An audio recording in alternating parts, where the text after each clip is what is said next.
Indian state ਦੇ ਮਗਰ ਲੱਗ ਕੇ ਇੱਥੋਂ ਦੇ ਸਿਆਸਤਦਾਨਾਂ ਨੇ ਕਦੇ ਵੀ ਉਹ ਕੰਮ ਨਹੀਂ ਕੀਤਾ ਹੈਗਾ ਜਿਹਦੇ ਨਾਲ ਸਾਡੀ ਕੌਮ ਦੀ ਚੜ੍ਹਦੀ ਕਲਾ ਹੋ ਜੇ ਪੰਜਾਬ। ਉਲਟਾ ਇਹਨਾਂ ਨੇ ਹਮੇਸ਼ਾ ਦਿੱਲੀ ਦੀ ਬੋਲੀ ਬੋਲੀ। ਰਾਜ ਚਾਹੇ ਜਿਹੜੀ ਮਰਜ਼ੀ ਧਿਰ ਦਾ ਰਿਹਾ ਹੋ, ਇਹ ਦਿੱਲੀ ਵੱਲ ਭੁਗਤਦਿਆਂ ਨੇ ਅੱਜ ਪੰਜਾਬ ਦੇ ਵਿੱਚ ਜੋ ਹਾਲਾਤ ਸਿਰਜ ਦਿੱਤੇ ਨੇ, ਹਰੇਕ ਬੰਦਾ ਇੱਥੋਂ ਭੱਜ ਜਾਣਾ ਚਾਹੁੰਦਾ। ਪੰਜਾਬੀ ਬੋਲੀ ਨੂੰ ਛੁਟਿਆ ਕੇ ਇਹਦੀ ਥਾਂ ਤੇ ਹਿੰਦੀ ਤੇ ਅੰਗਰੇਜ਼ੀ ਦਾ ਬੋਲਬਾਲਾ ਕਰਕੇ ਪੰਜਾਬੀ ਦਾ ਭੋਗ ਪਾਉਣ ਦੀਆਂ ਜਿਹੜੀਆਂ ਤਿਆਰੀਆਂ ਨੇ, ਅਸਲ ਵਿੱਚ ਉਹ ਸਿੱਖ ਧਰਮ ਨਾਲ ਇਹ ਬੋਲੀ ਦਾ ਜੁੜਿਆ ਹੋਣ ਕਰਕੇ, ਕਿਉਂਕਿ ਸਾਡਾ ਸਾਹਿਬ ਸ੍ਰੀ ਗੁਰੂ ਗ੍ਰੰਥ ਸਾਹਿਬ ਜੀ ਨਾਲ ਜਿਹੜਾ ਨਾਤਾ ਜੁੜਦਾ ਹੈ, ਉਹਦੇ ਲਈ ਸਾਨੂੰ ਪੰਜਾਬੀ ਬੋਲੀ ਆਉਣੀ ਬੜੀ ਜ਼ਰੂਰੀ ਹੈ। ਪੰਜਾਬ ਦੀ ਧਰਤੀ ਉੱਤੇ ਹੁਣ ਯੂਪੀ ਬਿਹਾਰ ਵਾਲਿਆਂ ਦੇ ਤਿਉਹਾਰ ਬੜੇ ਧੂਮਧਾਮ ਨਾਲ ਮਨਾਏ ਜਾਂਦੇ ਨੇ ਤੇ ਉਹਨਾਂ ਤਿਉਹਾਰਾਂ ਦੇ ਕਰਕੇ ਸਾਡੇ ਸੱਭਿਆਚਾਰ ਦਾ ਜਿਹੜਾ ਸੰਤਾਪ ਆ ਉਹ ਵੱਧਦਾ। ਇਹ ਸੱਭਿਆਚਾਰਕ ਕਲੈਸ਼ ਆ ਜਿਹੜਾ, ਇਹ ਹੌਲੀ ਹੌਲੀ ਹਿੰਦੂ ਸਿਵਲਾਈਜੇਸ਼ਨ ਅਤੇ ਸਿੱਖ ਸਿਵਲਾਈਜੇਸ਼ਨ ਦੇ ਟਕਰਾਅ ਵੱਲ ਵਧ ਰਿਹਾ ਕਿ ਚਲੋ ਜਿਹੜੇ ਸਿੱਖ ਸਾਤੋਂ ਸਿੱਧੇ ਕਾਬੂ ਨਹੀਂ ਸੀ ਆਉਂਦੇ, ਹੁਣ ਉਹਨਾਂ ਦੇ ਥਾਂ ਉੱਤੇ ਜਿਹੜੇ ਆ ਨਵੇਂ ਆ ਗਏ ਆ ਯੂਪੀ ਬਿਹਾਰ ਦੇ ਲੋਕ, ਗੈਰ ਪੰਜਾਬੀ ਲੋਕ, ਉਹਨਾਂ ਰਾਹੀਂ ਸਾਨੂੰ ਪੈਰ ਧਰਾਵਾ ਕਰਨਾ ਸੌਖਾ ਹੋ ਰਿਹਾ। ਜਦੋਂ ਕਸ਼ਮੀਰ ਦੇ ਲੋਕਾਂ ਨੂੰ ਕਿਸੇ ਪਾਸੇ ਜੋਗਾ ਛੱਡਿਆ ਨਹੀਂ, ਉਦੋਂ ਪੰਜਾਬ ਦੇ ਇਹਨਾਂ ਅਕਾਲੀ ਸਿਆਸਤਦਾਨਾਂ ਨੇ ਘੋੜਾ ਚੂੰ ਨਹੀਂ ਕੀਤੀ ਕਿ ਕੱਲ ਨੂੰ ਇਹ ਜ਼ਬਰ ਦਾ ਕਹਾੜਾ ਪੰਜਾਬ ਉੱਤੇ ਵੀ ਵਗੇਗਾ। ਪੰਜਾਬ ਇਹ ਨਾ ਸਮਝੀਏ ਕਿ ਇੱਥੇ ਹੁਣ ਸ਼ਾਂਤੀ ਹੈ। ਕਸ਼ਮੀਰ ਦੇ ਲੋਕਾਂ ਨੂੰ ਉਹਨਾਂ ਨੇ ਘੇਰ ਘੂਰ ਕੇ ਇਸ ਪਾਸੇ ਤੋਰ ਲਿਆ ਆ ਤੇ ਹੁਣ ਜਦੋਂ ਕਸ਼ਮੀਰ ਦੇ ਲੋਕ ਆਪਦੇ ਹੱਕਾਂ ਲਈ ਕਿਸੇ ਵੀ ਤਰ੍ਹਾਂ ਦੀ ਮਾੜੀ ਮੋਟੀ ਸਰਗਰਮੀ ਕਰਦੇ ਆ ਤਾਂ ਨਵੇਂ ਬਣੇ ਹੋਏ ਹਾਲਾਤਾਂ ਵਿੱਚ ਤੇ ਨਵੇਂ ਬਣਾਏ ਕਾਨੂੰਨਾਂ ਦੇ ਤਹਿਤ ਉਹਨਾਂ ਦੇ ਸਾਹਮਣੇ ਇੱਕੋ ਰਾਹ ਬਚਦਾ ਕਿ ਸਿਰ ਤਲੀ ਉੱਤੇ ਧਰ ਕੇ, ਸਿਰ ਤੇ ਖੱਫਣ ਬੰਨ੍ਹ ਕੇ ਲੜਲੇ ਮੈਦਾਨ ਚ ਆਉਣ। ਭਾਰਤੀ ਨਿਜ਼ਾਮ ਨੂੰ ਆਪਦੇ ਖਾਕੀ ਵਰਦੀ ਉੱਤੇ ਇੰਨਾ ਜ਼ਿਆਦਾ ਮਾਣ ਹੈ ਕਿ ਚਾਹੇ ਸਾਰੇ ਕਸ਼ਮੀਰੀ 1-1 ਲੱਖ ਅਸਲਟ ਜਾ ਕੇ ਆ ਜਾਣ, ਅਸੀਂ ਇਹਨਾਂ ਨੂੰ ਪੱਧਰੇ ਕਰ ਦਿਆਂਗੇ। ਇਸ ਤੋਂ ਅਗਲਾ ਨੰਬਰ ਜਿਹੜਾ ਕਸ਼ਮੀਰੀਆਂ ਤੋਂ ਬਾਅਦ ਚੋਂ ਸਿੱਖਾਂ ਦਾ, ਪੰਜਾਬ ਦਾ ਵਾ। ਪੰਜਾਬ ਦੇ ਲੋਕ ਆਪਣੇ ਤੌਰ ਦੇ ਉੱਤੇ ਜੋ ਮਰਜ਼ੀ ਆਪਾਂ ਸਮਝੀਏ ਕਿ ਜੀ ਏਦਾਂ ਤੇ ਉਦਾਂ, ਪਰ ਸੱਚਾਈ ਇਹ ਆ ਕਿ ਉਹਨਾਂ ਨੇ ਆਉਣ ਵਾਲੇ ਸਮੇਂ ਦੇ ਵਿੱਚ ਪੰਜਾਬ ਨੂੰ ਨਿਸ਼ਾਨਾ ਬਣਾਉਣਾ ਹੀ ਬਣਾਉਣਾ। ਕੀ ਸਾਡੇ ਖਿਆਲਾਂ 'ਚ ਕਦੇ ਇਹ ਗੱਲ ਆਈ ਹੈ ਕਿ ਜਿਵੇਂ 1984 ਮੌਕੇ ਦਰਬਾਰ ਸਾਹਿਬ ਤੇ ਹਮਲੇ ਬਾਅਦ ਸਾਡੀ ਕੌਮ ਦੇ ਬਹੁਤ ਸਾਰੇ ਲੋਕ ਬਾਰਡਰ ਪਾਰ ਕਰਕੇ ਪਾਕਿਸਤਾਨ ਜਾ ਵੜੇ ਸੀ, ਅੱਜ ਜੇਕਰ ਘੇਰਾਬੰਦੀ ਕਰਕੇ ਸਾਡੀ ਕੌਮ ਦਾ ਕੁਝ ਇਹੋ ਜਿਹਾ ਕੀਤਾ ਜਾਵੇ ਤਾਂ ਅਸੀਂ ਕਿੱਧਰ ਜਾਵਾਂਗੇ? ਟੀਵੀ 84 ਉੱਤੇ ਪ੍ਰੋਗਰਾਮ ਖਬਰ ਦੀ ਖਬਰ ਦੇਖ ਰਹੇ ਸਾਰੇ ਦਰਸ਼ਕਾਂ ਨੂੰ ਮੈਂ ਸਰਬਜੀਤ ਸਿੰਘ ਘੁਮਾਣ ਫਤਿਹ ਅਰਜ਼ ਕਰਦਾ ਜੀ। ਵਾਹਿਗੁਰੂ ਜੀ ਕਾ ਖਾਲਸਾ, ਵਾਹਿਗੁਰੂ ਜੀ ਕੀ ਫਤਿਹ। ਭਾਰਤ ਦੇ ਜੋ ਹਾਲਾਤ ਸਾਡੇ ਸਾਹਮਣੇ ਦਿਖ ਰਹੇ ਨੇ, ਇੱਕ ਕੈਦਖਾਨਾ ਬਣਦਾ ਜਾ ਰਿਹਾ ਜਿੱਥੇ ਘੱਟ ਗਿਣਤੀਆਂ ਨੂੰ ਚਾਰੇ ਪਾਸਿਓਂ ਘੇਰਾਬੰਦੀ ਕਰਕੇ ਪਹਿਲਾਂ ਭੜਕਾਉਣ ਦਾ, ਕਿ ਭੜਕਾਇਆ ਜਾਵੇ ਤੇ ਫਿਰ ਉਹਨਾਂ ਦਾ ਸੱਤਿਆਨਾਸ਼ ਕਰਨ ਦਾ, ਸਰਬਨਾਸ਼ ਕਰਨ ਦਾ, ਉਹਨਾਂ ਦੀ ਨਸਲਕੁਸ਼ੀ ਕਰਨ ਦਾ ਪ੍ਰੋਜੈਕਟ ਜਿਹੜਾ ਹੈਗਾ ਅੱਗੇ ਤੋਰਿਆ ਜਾਂਦਾ। ਸਭ ਤੋਂ ਬਦਕਿਸਮਤੀ ਵਾਲੀ ਗੱਲ ਇਹ ਹੈ ਕਿ ਸਾਡੀ ਕੌਮ ਦੇ ਜਿਹੜੇ ਸਿਆਸੀ ਭਲਵਾਨ, ਚਾਹੇ ਉਹ ਕਿਸੇ ਵੀ ਸਿਆਸੀ ਦਲ ਵਿੱਚ ਹੋਣ, ਉਹਨਾਂ ਨੇ ਕਦੇ ਵੀ ਸਿੱਖ ਕੌਮ ਦੇ ਘੱਟ ਗਿਣਤੀ ਹੋਣ ਕਰਕੇ ਭਾਰਤੀ ਨਿਜ਼ਾਮ ਦੇ ਵਿੱਚ ਜੋ ਖਤਰਾ ਸਾਡੀ ਕੌਮ ਨੂੰ ਦਰਪੇਸ਼ ਹੈ, ਉਸ ਹਿਸਾਬ ਨਾਲ ਕਦੇ ਬਿਆਨਬਾਜ਼ੀ ਜਾਂ ਫੈਸਲੇ ਨਹੀਂ ਕੀਤੇ। ਇਹਨਾਂ ਨੇ ਹਮੇਸ਼ਾ ਆਪਦੀ ਪਾਰਟੀ ਦੇ ਹਿਸਾਬ ਨਾਲ ਜਾਂ ਮੌਕੇ ਦੇ ਹਿਸਾਬ ਨਾਲ, ਜਿਹਦੇ ਨਾਲ ਵੋਟਾਂ ਮਿਲਦੀਆਂ ਹੋਣ, ਉਸ ਹਿਸਾਬ ਨਾਲ ਫੈਸਲੇ ਕਰਕੇ, ਐਲਾਨ ਕਰਕੇ ਆਪਦੀ ਸਿਆਸਤ ਨੂੰ ਅੱਗੇ ਤੋਰੇ। ਪਰ ਸਾਡੇ ਸਾਹਮਣੇ ਆ ਕਿ ਸਾਡੇ ਪੰਜਾਬ ਨੂੰ ਜਿਸ ਤਰੀਕੇ ਦੀ ਬੋਲੀ ਅਤੇ ਸੱਭਿਆਚਾਰ ਨੂੰ ਬਚਾਉਣ ਲਈ, ਪੰਜਾਬ ਦੇ ਵਿੱਚ ਪੰਥ ਦੀ ਚੜ੍ਹਦੀ ਕਲਾ ਕਰਨ ਲਈ ਸਾਨੂੰ ਜਿਸ ਤਰੀਕੇ ਦੇ ਮਾਹੌਲ ਦੀ ਲੋੜ ਸੀ, ਉਹ ਸਿਰਜਣ ਲਈ 1947 ਮੌਕੇ ਬੇਸ਼ੱਕ ਅਗਲਿਆਂ ਨੇ ਵਾਅਦੇ ਕੀਤੇ, ਜਦੋਂ ਵਾਅਦੇ ਤੋੜੇ ਫਿਰ ਆਪਾਂ ਨੂੰ ਕਿੱਡਾ ਵੱਡਾ ਸੰਘਰਸ਼ ਲੜਨਾ ਪਿਆ, ਪੰਜਾਬੀ ਸੂਬਾ ਬੜਾ ਔਖਾ ਬਣਿਆ। ਪਰ ਉਸ ਪੰਜਾਬੀ ਸੂਬੇ ਵਿੱਚ ਵੀ ਇੰਡੀਅਨ ਸਟੇਟ ਦੇ ਮਗਰ ਲੱਗ ਕੇ ਇੱਥੋਂ ਦੇ ਸਿਆਸਤਦਾਨਾਂ ਨੇ ਕਦੇ ਵੀ ਉਹ ਕੰਮ ਨਹੀਂ ਕੀਤਾ ਹੈਗਾ ਜਿਹਦੇ ਨਾਲ ਸਾਡੀ ਕੌਮ ਦੀ ਚੜ੍ਹਦੀ ਕਲਾ ਹੋ ਜੇ ਪੰਜਾਬ 'ਚ। ਉਲਟਾ ਇਹਨਾਂ ਨੇ ਹਮੇਸ਼ਾ ਦਿੱਲੀ ਦੀ ਬੋਲੀ ਬੋਲੀ। ਰਾਜ ਚਾਹੇ ਜਿਹੜੀ ਮਰਜ਼ੀ ਧਿਰ ਦਾ ਰਿਹਾ ਹੋਵੇ, ਇਹ ਦਿੱਲੀ ਵੱਲ ਭੁਗਤਦਿਆਂ ਨੇ ਅੱਜ ਪੰਜਾਬ ਦੇ ਵਿੱਚ ਜੋ ਹਾਲਾਤ ਸਿਰਜ ਦਿੱਤੇ ਨੇ, ਹਰੇਕ ਬੰਦਾ ਇੱਥੋਂ ਭੱਜ ਜਾਣਾ ਚਾਹੁੰਦਾ। ਤੇ ਪੂਰੇ ਪਰਿਵਾਰਾਂ ਸਮੇਤ ਕੈਨੇਡਾ, ਅਮਰੀਕਾ ਜਾਂ ਹੋਰਨਾਂ ਮੁਲਕਾਂ ਵਿੱਚ ਜਾ ਕੇ ਆਪਣਾ ਜੀਵਨ ਬਸਰ ਕਰਨਾ ਚਾਹੁੰਦਾ।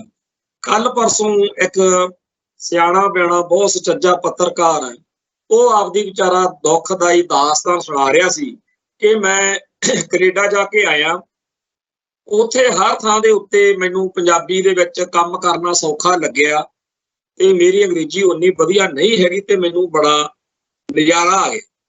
ਪਰ ਇੱਥੇ ਪੰਜਾਬ ਦੇ ਵਿੱਚ ਮੈਂ ਪੰਜਾਬੀ ਦੇ ਵਿੱਚ ਕੋਈ ਕੰਮ ਕਰਨਾ ਚਾਹਾਂ ਕਿਸੇ ਦਫ਼ਤਰ 'ਚ ਜਾਂ ਕਿਸੇ ਹੋਰ ਥਾਂ ਤੇ, ਉੱਥੇ ਮੇਰੇ ਲਈ ਇਹ ਸਹੂਲਤ ਨਹੀਂ ਹੈ।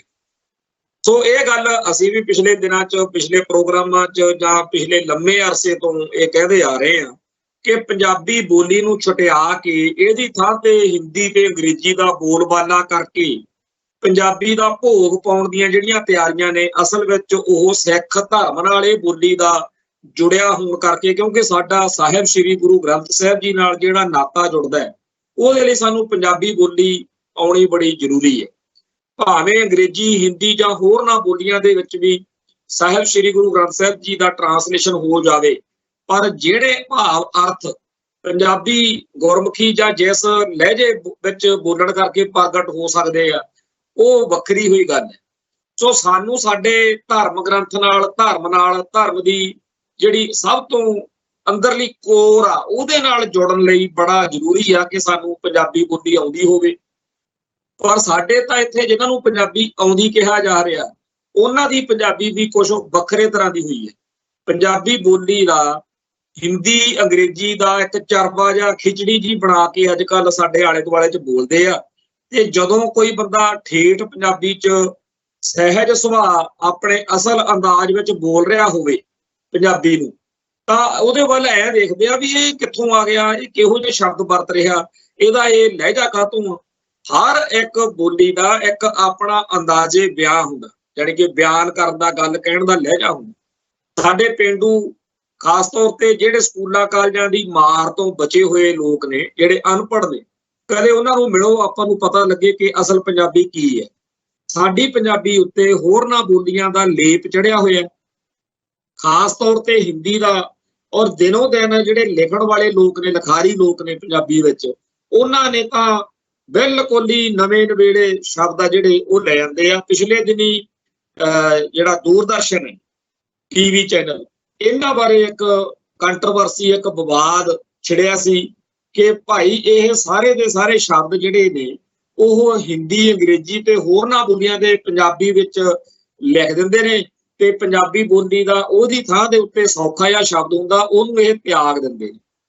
ਸੋ ਪੰਜਾਬੀ ਬੋਲੀ ਨੂੰ ਮਾਰਨ ਦਾ ਜਾਂ ਸਿੱਖ ਸੱਭਿਆਚਾਰ ਨੂੰ ਮਾਰਨ ਦਾ ਜਿਹੜਾ ਏਜੰਡਾ, ਉਹ ਸੌਖਾ ਹੋ ਰਿਹਾ ਦਿਨੋਂ ਦਿਨ ਪੰਜਾਬ ਦੇ ਵਿੱਚ, ਤੇ ਵਿਦੇਸ਼ਾਂ ਵਿੱਚ ਸਾਡੀ ਬੋਲੀ ਅਤੇ ਸੱਭਿਆਚਾਰ ਦਿਨੋਂ ਦਿਨ ਬੁਲੰਦ ਵੀ ਹੋ ਰਹੇ।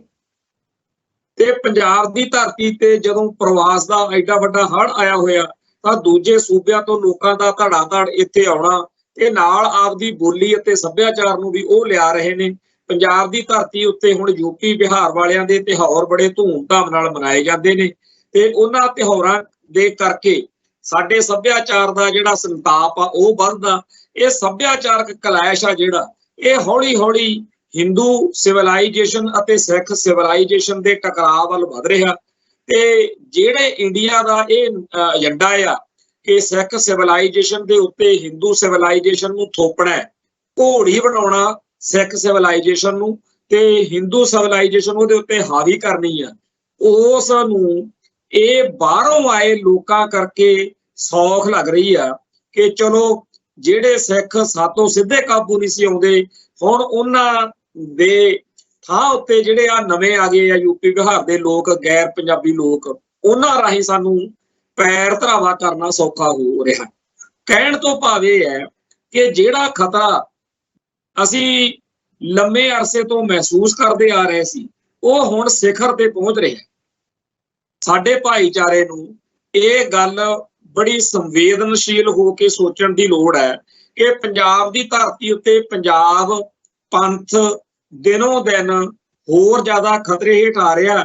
ਤੇ ਜਦੋਂ ਦਿੱਲੀ ਦਰਬਾਰ ਦੀ, RSS ਦੀ, ਐਂਟੀ ਪੰਥ ਤਾਕਤਾਂ ਦੀ ਇਹ ਲੋੜ ਆ, ਤੇ ਉਹ ਲੋੜ ਕਿਸੇ ਹੋਰ ਤਰੀਕੇ ਨਾਲ ਪੂਰੀ ਹੋ ਰਹੀ ਹੋਵੇ, ਤਾਂ ਸਾਡੇ ਕੋਲੇ ਲੈ ਜੇ ਕਿ ਇਹ ਰਹਿ ਤਾਂ ਇਹੀ ਜਾਂਦਾ ਨਾ कि साडे पंजाब दे हक्कां ते हितां दे, चाहे वो दरियाई पानी है, चाहे कोई धार्मिक गल है, चाहे कोई होर मसला, भी साडे लई साडे पंजाब दे धरती दे सियासतदान आ जिहड़े ओह काम आउणगे। पर साडे ये सारे सियासतदान तां होर ही बोली बोलदे आ। सब तो वध नेड़े जिहड़े पंजाब जां पंथ दे आ ओह अकाली मन्ने जा सकदे आ। पर चेते करो ਜਦੋਂ बीजेपी नाल ਸਾਂਝ पा के इन्हां लोकां ने कश्मीर दे हक जिहड़े आ ਉਹ ਖੋਹੇ ਤੇ ਜਿਹੜੇ ਉਹਨਾਂ ਨਾਲ ਕੀਤੇ ਹੋਏ ਵਾਅਦੇ ਸੀ ਉਹ ਉਹਨਾਂ ਤੋਂ ਖੋਹੇ। ਜਦੋਂ ਕਸ਼ਮੀਰ ਦੇ ਲੋਕਾਂ ਨੂੰ ਕਿਸੇ ਪਾਸੇ ਜੋਗਾ ਛੱਡਿਆ ਨਹੀਂ, ਉਦੋਂ ਪੰਜਾਬ ਦੇ ਇਹਨਾਂ ਅਕਾਲੀ ਸਿਆਸਤਦਾਨਾਂ ਨੇ ਘੋਰਾ ਚੂੰ ਨਹੀਂ ਕੀਤੀ ਕਿ ਕੱਲ ਨੂੰ ਇਹ ਜ਼ਬਰ ਦਾ ਕਹਾੜਾ ਪੰਜਾਬ ਉੱਤੇ ਵੀ ਵਗੇਗਾ। ਹੁਣ ਉਹਨਾਂ ਦੀ बीजेपी ਵਾਲਿਆਂ ਨੂੰ ਇਹਨਾਂ ਦੀ ਲੋੜ ਨਹੀਂ, ਉਹਨਾਂ ਨੇ ਲੱਤ ਮਾਰ ਕੇ ਤੋਰਤੇ। ਇੱਥੇ ਪੰਜਾਬ ਦੇ ਵਿੱਚ ਇਹ ਪਹਿਲਾਂ ਹੀ ਚਾਰੇ ਪਾਸਿਓਂ ਹੱਥੜ ਹੋਏ ਨੇ, ਇਲੈਕਸ਼ਨਾਂ ਜਿੱਤਣ ਜੋਗੇ ਨਹੀਂ ਰਹੇ ਕਿਉਂਕਿ ਆਪਦਾ ਭਰੋਸਾ ਗਵਾਈ ਬੈਠੇ ਨੇ। ਕਸ਼ਮੀਰ ਵਾਲਿਆਂ ਦਾ ਕੰਮ ਖਰਾਬ ਕਰਤਾ। ਕਸ਼ਮੀਰ ਦੇ ਵਿੱਚ ਜੋ ਕੁਝ ਪਿਛਲੇ ਦੌਰ ਵਿੱਚ ਕੀਤਾ ਗਿਆ, ਜਿਹਦੇ ਸਿਰ ਤੇ ਬੀਜੇਪੀ ਸਾਰੇ ਭਾਰਤ ਨੂੰ ਕਹਿੰਦੀ ਆ ਕਿ ਅਸੀਂ ਤਾਂ ਜੀ ਕਸ਼ਮੀਰ ਸਿੱਧਾ ਕਰਤਾ, ਉੱਥੇ ਹੁਣ ਹਾਲਾਤ ਇਹ ਨੇ ਕਿ ਡੂ ਔਰ ਡਾਈ, ਜਾਣੀ ਕਿ ਕਰੋ ਜਾਂ ਮਰੋ। ਉਹਨਾਂ ਕੋਲੇ ਕੋਈ ਰਾਹ ਨਹੀਂ ਬਚਿਆ। ਜਿਹੜਾ ਉੱਥੇ ਪਹਿਲਾਂ ਇੱਕ ਮਿਡਲ ਵੇ ਹੁੰਦਾ ਸੀ ਉਹ ਖਤਮ ਹੋ ਗਿਆ। ਉੱਥੋਂ ਦੇ ਲੋਕਾਂ ਨੂੰ ਜਿਹੜੀਆਂ ਆਸਾਂ ਉਮੀਦਾਂ ਸੀ ਉਹ ਸਾਰੀਆਂ ਮੁੱਕ ਗਈਆਂ। ਸੋ ਜਿਹੜੇ ਪਿਛਲੇ ਦੌਰ ਵਿੱਚ ਕੁਝ ਲੋਕ ਪ੍ਰੋ ਇੰਡੀਆ ਸੋਚ ਰੱਖ ਕੇ ਐਕਟਿਵਿਜ਼ਮ ਕਰਦੇ ਸੀ, ਉਹਨਾਂ ਦੇ ਕੋਲੇ ਕੋਈ ਰਾਹ ਨਾ ਬਚਿਆ ਹੋਣ ਕਰਕੇ ਉੱਥੇ ਦਿਨੋਂ ਦਿਨ ਖੂਨ ਖਰਾਬਾ ਵੱਧ ਰਿਹਾ ਤੇ ਦਿਨੋਂ ਦਿਨ ਭਾਰਤੀ ਫੌਜ ਆ ਜਿਹੜੀ ਉਹਦੇ ਉੱਤੇ ਹਮਲਿਆਂ ਦੀਆਂ ਖਬਰਾਂ ਵੱਧ ਰਹੀਆਂ। ਕਸ਼ਮੀਰ ਦੇ ਵਿੱਚ ਜਿਹੜਾ ਇਹ ਖੂਨ ਖਰਾਬਾ ਵੱਧ ਰਿਹਾ ਉਹਦੇ ਕਾਰਨ ਸਾਡੀ ਧਰਤੀ ਨਾਲ ਵੀ ਜੁੜੇ ਹੋਏ ਨੇ, ਪੰਜਾਬ ਨਾਲ ਵੀ ਜੁੜੇ ਹੋਏ ਨੇ। ਪੰਜਾਬ ਇਹ ਨਾ ਸਮਝੀਏ ਕਿ ਇੱਥੇ ਹੁਣ ਸ਼ਾਂਤੀ ਹੈ। ਕਸ਼ਮੀਰ ਦੇ ਲੋਕਾਂ ਨੂੰ ਉਹਨਾਂ ਨੇ ਘੇਰ ਘੂਰ ਕੇ ਇਸ ਪਾਸੇ ਤੋਰ ਲਿਆ ਆ ਤੇ ਹੁਣ ਜਦੋਂ ਕਸ਼ਮੀਰ ਦੇ ਲੋਕ ਆਪਦੇ ਹੱਕਾਂ ਲਈ ਕਿਸੇ ਵੀ ਤਰ੍ਹਾਂ ਦੀ ਮਾੜੀ ਮੋਟੀ ਸਰਗਰਮੀ ਕਰਦੇ ਆ ਤਾਂ ਨਵੇਂ ਬਣੇ ਹੋਏ ਹਾਲਾਤਾਂ ਵਿੱਚ ਤੇ ਨਵੇਂ ਬਣਾਏ ਕਾਨੂੰਨਾਂ ਦੇ ਤਹਿਤ ਉਹਨਾਂ ਦੇ ਸਾਹਮਣੇ ਇੱਕੋ ਰਾਹ ਬਚਦਾ ਕਿ ਸਿਰ ਤਲੀ ਉੱਤੇ ਧਰ ਕੇ ਸਿਰ ਤੇ ਖੱਫਣ ਬੰਨ ਕੇ ਲੜਲੇ ਮੈਦਾਨ ਚ ਆਉਣ। ਇਹ ਲੜਾਈ ਹੋਰ ਵੀ ਜ਼ਿਆਦਾ ਖਤਰਨਾਕ ਆ। ਪਰ ਭਾਰਤੀ ਨਿਜ਼ਾਮ ਨੂੰ ਆਪਦੇ ਖਾਕੀ ਵਰਦੀ ਉੱਤੇ ਇੰਨਾ ਜ਼ਿਆਦਾ ਮਾਣ ਹੈ ਕਿ ਚਾਹੇ ਸਾਰੇ ਕਸ਼ਮੀਰੀ 1-1 ਲੱਖ ਅਸਾਲਟ ਜਾ ਕੇ ਆ ਜਾਣ, ਅਸੀਂ ਇਹਨਾਂ ਨੂੰ ਪੱਧਰੇ ਕਰ ਦਿਆਂਗੇ। ਸੋ ਇਸ ਮਾਹੌਲ ਦੇ ਵਿੱਚ ਕਸ਼ਮੀਰ ਜਿਹੜਾ ਹੈ ਉਹ ਉੱਥੇ ਸ਼ਮਸ਼ਾਨ ਘਾਟ ਵਿੱਚ ਬਦਲਿਆ ਜਾ ਰਿਹਾ। ਦਿਨੋਂ ਦਿਨ ਉੱਥੇ ਲਾਸ਼ਾਂ ਦੇ ਢੇਰ ਲੱਗ ਰਹੇ ਨੇ ਤੇ ਹਾਲਾਤ ਦਿਨੋਂ ਦਿਨ ਵਿਗੜਨ ਵਾਲੇ ਪਾਸੇ ਨੂੰ ਵੱਧ ਰਹੇ ਨੇ।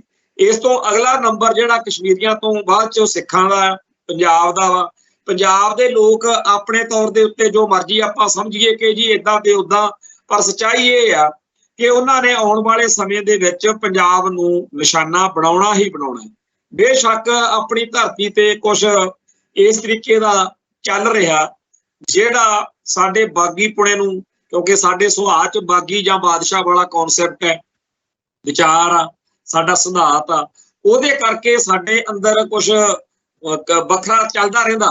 ਪਰ ਸੱਚਾਈ ਇਹ ਆ ਕਿ ਇੰਡੀਆ ਦੀ ਪੂਰੀ ਤਾਕਤ ਸਾਡੇ ਉੱਤੇ ਅਟੈਕ ਕਰਨ ਲਈ ਵਿਉਂਤਬੰਦ ਹਮਲਾ ਜਦੋਂ ਕਰੂਗੀ, ਉਦੋਂ ਸਾਡੇ ਲਈ ਇਹੋ ਜਿਹੇ ਰਾਹ ਹੋਣਗੇ ਜਿਨ੍ਹਾਂ ਤੋਂ ਅਸੀਂ ਆਪਣੇ ਬਚਾਅ ਦਾ, ਆਪਦੀ ਸਰਵਾਈਵਲ ਦਾ ਤੇ ਬੁਲੰਦ ਹੋਣ ਦਾ ਰਾਹ, ਬਚਣ ਦਾ ਰਾਹ ਉਹ ਲੱਭਣਾ। ਕੀ ਸਾਡੇ ਖਿਆਲਾਂ 'ਚ ਕਦੇ ਇਹ ਗੱਲ ਆਈ ਆ ਕਿ ਜਿਵੇਂ 1984 ਮੌਕੇ ਦਰਬਾਰ ਸਾਹਿਬ ਤੇ ਹਮਲੇ ਬਾਅਦ ਸਾਡੀ ਕੌਮ ਦੇ ਬਹੁਤ ਸਾਰੇ ਲੋਕ ਬਾਰਡਰ ਪਾਰ ਕਰਕੇ ਪਾਕਿਸਤਾਨ ਜਾ ਵੜੇ ਸੀ, ਅੱਜ ਜੇਕਰ ਘੇਰਾਬੰਦੀ ਕਰਕੇ ਸਾਡੀ ਕੌਮ ਦਾ ਕੁਝ ਇਹੋ ਜਿਹਾ ਕੀਤਾ ਜਾਵੇ ਤਾਂ ਅਸੀਂ ਕਿੱਧਰ ਜਾਵਾਂਗੇ? ਬੀਜੇਪੀ ਅਤੇ ਕਾਂਗਰਸ ਵਿੱਚ ਕੋਈ ਫਰਕ ਨਹੀਂ। ਕਾਂਗਰਸ ਅਤੇ ਬੀਜੇਪੀ 'ਚ ਜੇ ਕੋਈ ਫਰਕ ਮੰਨਣਾ ਹੀ ਪਵੇ ਤਾਂ ਇੰਨਾ ਕਾ ਕਿ ਕਾਂਗਰਸ ਵਾਲੇ ਸਿੱਧਾ ਹਮਲਾ ਕਰਦੇ ਸੀ, ਬੀਜੇਪੀ ਵਾਲੇ ਇਹ ਕਹਿੰਦੇ ਆ ਵੀ ਜਿਹੜੇ ਸਿੱਖ ਮਾਤਾ ਦਾ ਮਾਲ ਬਣਨ ਨੂੰ ਤਿਆਰ ਨੇ, RSS ਦੇ ਰਾਹੀਂ ਆਪਣੇ ਧਰਮ ਨੂੰ ਤਿਆਗ ਕੇ ਕੇਸਾਧਾਰੀ ਹਿੰਦੂ ਬਣਨ ਤੱਕ ਆਉਣ ਲਈ ਤਿਆਰ ਨੇ, ਉਹਨਾਂ ਨੂੰ ਬਖਸ਼ ਦਿਓ, ਬਾਕੀ ਸਾਰੇ ਰਗੜ ਦਿਓ। ਸੋ ਜਿਹੜਾ ਸਿੱਖਾਂ ਦੀ ਨਸਲਕੁਸ਼ੀ ਦਾ ਦੌਰ ਆ ਉਹ ਸਾਡੇ ਦਰਾਂ ਤੇ ਖੜਾ। ਕੀ ਸਾਡੀ ਕੋਈ ਤਿਆਰੀ, ਕੋਈ ਸਾਡੀ ਪਲੈਨਿੰਗ ਹੈ? ਤੇ ਆਸ ਕਿਹਨਾਂ ਤੋਂ ਕਰੀਏ? ਜਿਹੜੇ ਭਾਰਤ ਮਾਤਾ ਦੇ ਲਾਲ ਬਣੇ ਹੋਏ ਨੇ ਸਾਡੇ ਇੱਥੋਂ ਦੇ ਸਿਆਸੀ ਭਲਵਾਨ, ਇਹਨਾਂ ਤੋਂ ਆਸ ਕਰੀਏ? ਇਹਨਾਂ ਲੋਕਾਂ ਦੇ ਹਿਸਾਬ ਕਿਤਾਬ ਕੁਛ ਵੱਖਰੇ ਹੀ ਨੇ। ਬੜਾ ਕੌਮ ਤੋਂ ਜੇ ਪਰਾਂ ਵਾਲੇ ਮਸਲਿਆਂ ਦੀ ਬਜਾਏ ਕੌਮ ਦੇ ਇੰਟਰਨਲ ਅੰਦਰੂਨੀ ਮਸਲਿਆਂ ਵੱਲ ਹੀ ਧਿਆਨ ਮਾਰ ਲਈਏ ਤਾਂ ਸਾਡੇ ਸਾਰਿਆਂ ਦੇ ਸਾਹਮਣੇ ਆ ਕਿ ਅਕਾਲੀਆਂ ਦੇ ਇੱਕ ਹਿੱਸੇ ਨੇ ਅਕਾਲ ਤਖਤ ਉੱਤੇ ਆ ਕੇ ਆਲਖ ਗਜਾਈ ਕਿ ਜੀ ਸਾਤੋਂ ਹੋ ਗਈਆਂ ਗਲਤੀਆਂ, ਸਾਨੂੰ ਵੋਟਾਂ ਨਹੀਂ ਪੈਂਦੀਆਂ ਤੇ ਸਾਡੇ ਸਰਦਾਰ ਸੁਖਬੀਰ ਸਿੰਘ ਜੀ ਬਾਦਲ ਨੂੰ ਕਿਸੇ ਤਰੀਕੇ ਨਾਲ ਮਤ ਨਹੀਂ ਆ ਰਹੀ। ਤੋ ਜਥੇਦਾਰ ਅਕਾਲ ਤਖਤ ਨੇ 15 ਦਿਨ ਦਾ ਨੋਟਿਸ ਜਾਰੀ ਕਰਤਾ। ਪਰ ਇਹਦੇ ਨਾਲ ਹੀ ਇੱਕ ਨਵੀਂ ਚੀਜ਼ ਆਪਾਂ ਸਾਰਿਆਂ ਨੇ ਦੇਖੀ ਕਿ ਭਗਵੰਤ ਮਾਨ ਦਾ ਵੀ ਇੱਕ ਰਿਕਾਰਡ ਫਿਰ ਖੱਟੜੇ ਅਫਸਰ ਰਾਹੀਂ ਅਕਾਲ ਤਖਤ ਤੇ ਪਹੁੰਚ ਗਿਆ। ਤੇ ਹੁਣ ਸਾਡੀ ਕੌਮ ਦੀ ਇਹ ਮੰਗ ਔਰ ਸੁਭਾਵਿਕ ਹੈ ਕਿ ਇਹ ਮੰਗ ਉੱਪਰੇ ਕਿ ਜੀ ਜਿਵੇਂ ਸਰਦਾਰ ਸੁਖਬੀਰ ਸਿੰਘ ਬਾਦਲ ਨੂੰ 15 ਦਿਨ ਦਾ ਅਲਟੀਮੇਟਮ ਦਿੱਤਾ ਗਿਆ, ਉਵੇਂ ਹੀ ਭਗਵੰਤ ਮਾਨ ਨੂੰ 15 ਦਿਨ ਦਾ ਅਲਟੀਮੇਟਮ ਦੇ ਕੇ ਅਕਾਲ ਤਖਤ ਤੇ ਸੱਦਿਆ ਜਾਵੇ ਕਿ ਡੇਰਾ ਸਰਸਾ ਨਾਲ ਸੰਬੰਧਿਤ ਬਰਗਾੜੀ ਬਾਈਬਲ ਤੇ ਹੋਰ ਬੇਅਦਬੀਆਂ ਨਾਲ ਸੰਬੰਧਿਤ ਜਿਹੜੇ ਮੁਕੱਦਮਿਆਂ ਉੱਤੇ ਅਦਾਲਤਾਂ ਨੇ ਰੋਕ ਲਾ ਦਿੱਤੀ ਹੈ, ਉਹਨਾਂ ਰੋਕਾਂ ਨੂੰ ਅਦਾਲਤਾਂ ਦੇ ਵਿੱਚ, ਕਿਉਂਕਿ ਜੇਕਰ ਹੇਠਲੀ ਅਦਾਲਤ ਤੇ ਰੋਕ ਲੱਗ ਜਾਏ ਉੱਪਰਲੀ ਅਦਾਲਤ 'ਚ ਜਾਈਦਾ, ਉਹ ਤੜਵਾਇਆ ਕਿਉਂ ਨਹੀਂ? ਤੇ ਤੁਸੀਂ ਆਪਣੇ ਪੰਜਾਬ ਅਤੇ ਪੰਥ ਪ੍ਰਤੀ ਜਿਹੜੇ ਬਣਦੇ ਫਰਜ਼ ਨੇ ਉਹ ਕਿਉਂ ਨਹੀਂ ਪੂਰੇ ਨਿਭਾਏ? ਜਿਵੇਂ ਬਾਦਲ ਦਲ ਉੱਤੇ ਅਕਾਲੀ ਲੀਡਰਸ਼ਿਪ ਉੱਤੇ ਦੋਸ਼ ਆ ਕਿ ਇਹਨਾਂ ਨੇ ਪੰਥ ਅਤੇ ਪੰਜਾਬ ਪ੍ਰਤੀ ਬਣਦੇ ਫਰਜ਼ ਨਹੀਂ ਨਿਭਾਏ, ਬਿਲਕੁਲ ਉਵੇਂ ਹੀ ਭਗਵੰਤ ਮਾਨ ਦੀ ਆਮ ਆਦਮੀ ਪਾਰਟੀ ਵਾਲੀ ਸਰਕਾਰ ਕਰ ਰਹੀ ਹੈ। ਇਹ ਇੱਕ ਨਵੇਂ ਤਰ੍ਹਾਂ ਦਾ ਦ੍ਰਿਸ਼ ਜਿਹੜਾ ਹੈ ਉਹ ਪਿਛਲੇ 2-3 ਦਿਨ ਤੋਂ ਪ੍ਰਗਟ ਹੋ ਰਿਹਾ। ਪਰ ਭਾਰਤ ਦੇ ਵਿੱਚ, ਪੰਜਾਬ ਦੇ ਵਿੱਚ ਜਾਂ ਦੁਨੀਆ ਭਰ ਦੇ ਵਿੱਚ ਬੈਠੇ ਸਿੱਖਾਂ ਨੂੰ ਇਸ ਮਸਲੇ ਵੱਲ ਧਿਆਨ ਦੇਣ 'ਚ ਕੋਈ ਦਿਲਚਸਪੀ ਪੈਦਾ ਹੁੰਦੀ ਦਿਖ ਨਹੀਂ ਰਹੀ। ਕਿਹੋ ਜਿਹੇ ਦਿਨ ਆ ਗਏ ਨੇ ਸਾਡੀ ਕੌਮ ਦੇ, ਕਿੱਡੇ ਕਿੱਡੇ ਭਿਆਨਕ ਮਸਲਿਆਂ 'ਚ ਅਸੀਂ ਘਿਰੇ ਹੋਏ ਹਾਂ, ਕਿਹੋ ਜਿਹੇ ਸਾਡੇ ਹਾਲਾਤ ਨੇ। ਪਰ ਸਾਨੂੰ ਜਿਹੜੇ ਬਿਲਕੁਲ ਹੀ ਗਏ ਗੁਜ਼ਰੇ ਜੇ ਮਸਲੇ ਨੇ, ਵਿਸ਼ੇ ਨੇ, ਅਸੀਂ ਉਹਨਾਂ 'ਚ ਉਲਝੇ ਫਿਰਦੇ। ਉੱਪਰੋਂ ਰਹਿੰਦੀ ਖੂੰਦੀ ਕਸਰ ਜਿਹੜੇ ਸਾਡੀ ਕੌਮ ਦੇ ਵਿੱਚ ਸਿਆਸੀ ਭਲਵਾਨ ਨੇ ਜਾਂ ਆਪਣੇ ਆਪ ਨੂੰ ਕੁਛ ਜ਼ਿਆਦਾ ਉਤਸ਼ਾਹੀ ਮੰਨਣ ਵਾਲੇ ਲੋਕ ਨੇ, ਉਹ ਸਿਆਪੇ ਸਾਡੀ ਜਾਨ ਨੂੰ ਛੇੜ ਕੇ ਉਹ ਕੁਛ ਨਵਾਂ ਹੀ ਸਿਰਜੀ ਜਾਂਦੇ ਆ। ਪਿਛਲੇ ਦਿਨੀ ਸੰਤ ਭਿੰਡਰਾਂ ਵਾਲਿਆਂ ਦੇ ਪਰਿਵਾਰ ਦੇ ਵਿੱਚੋਂ ਇੱਕ ਸੱਜਣ ਦੀ ਅਕਾਲ ਚਲਾਣੇ ਦੇ ਭੋਗ ਦੇ ਮੌਕੇ ਉੱਥੇ ਬਹੁਤ ਵੱਡੀ ਗਿਣਤੀ ਵਿੱਚ ਸੰਗਤਾਂ ਪਹੁੰਚੀਆਂ ਸੀ।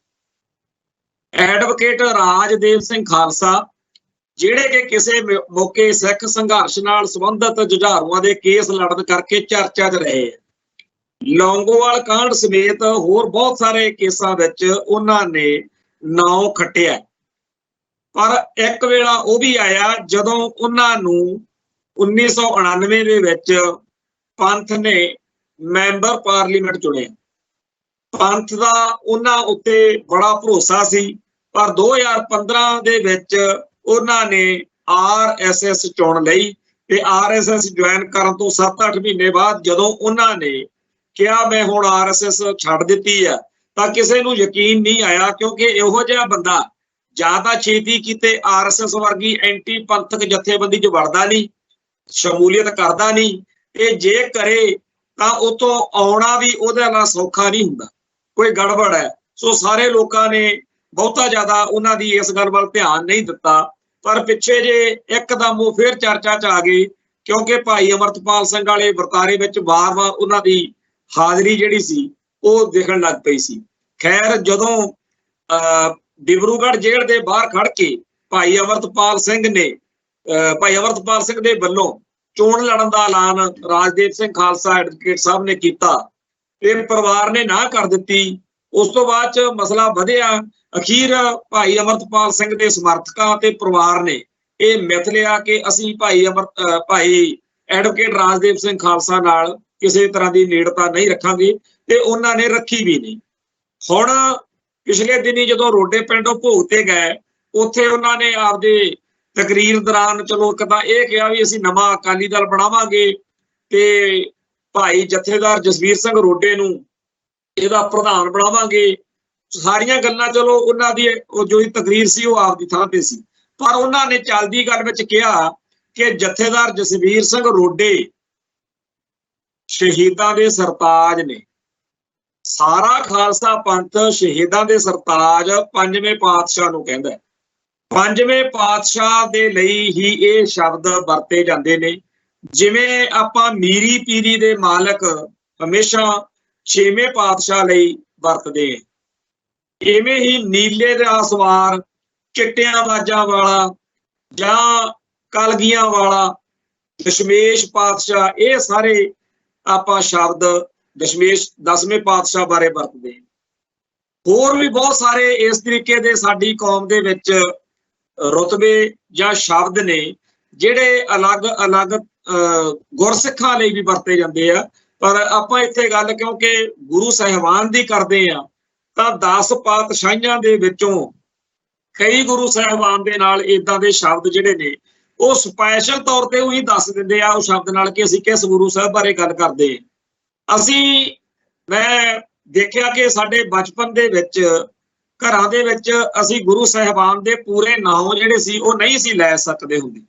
ਸਾਨੂੰ ਟੋਕਿਆ ਜਾਂਦਾ ਸੀ ਸਾਡੇ ਵੱਡਿਆਂ ਵੱਲੋਂ ਕਿ ਪਹਿਲੀ ਪਾਤਸ਼ਾਹੀ, ਦੂਜੀ ਪਾਤਸ਼ਾਹੀ ਇਸ ਤਰ੍ਹਾਂ ਕਹੀਦਾ ਹੁੰਦਾ, ਨਾਮ ਨਹੀਂ ਲਈਦਾ।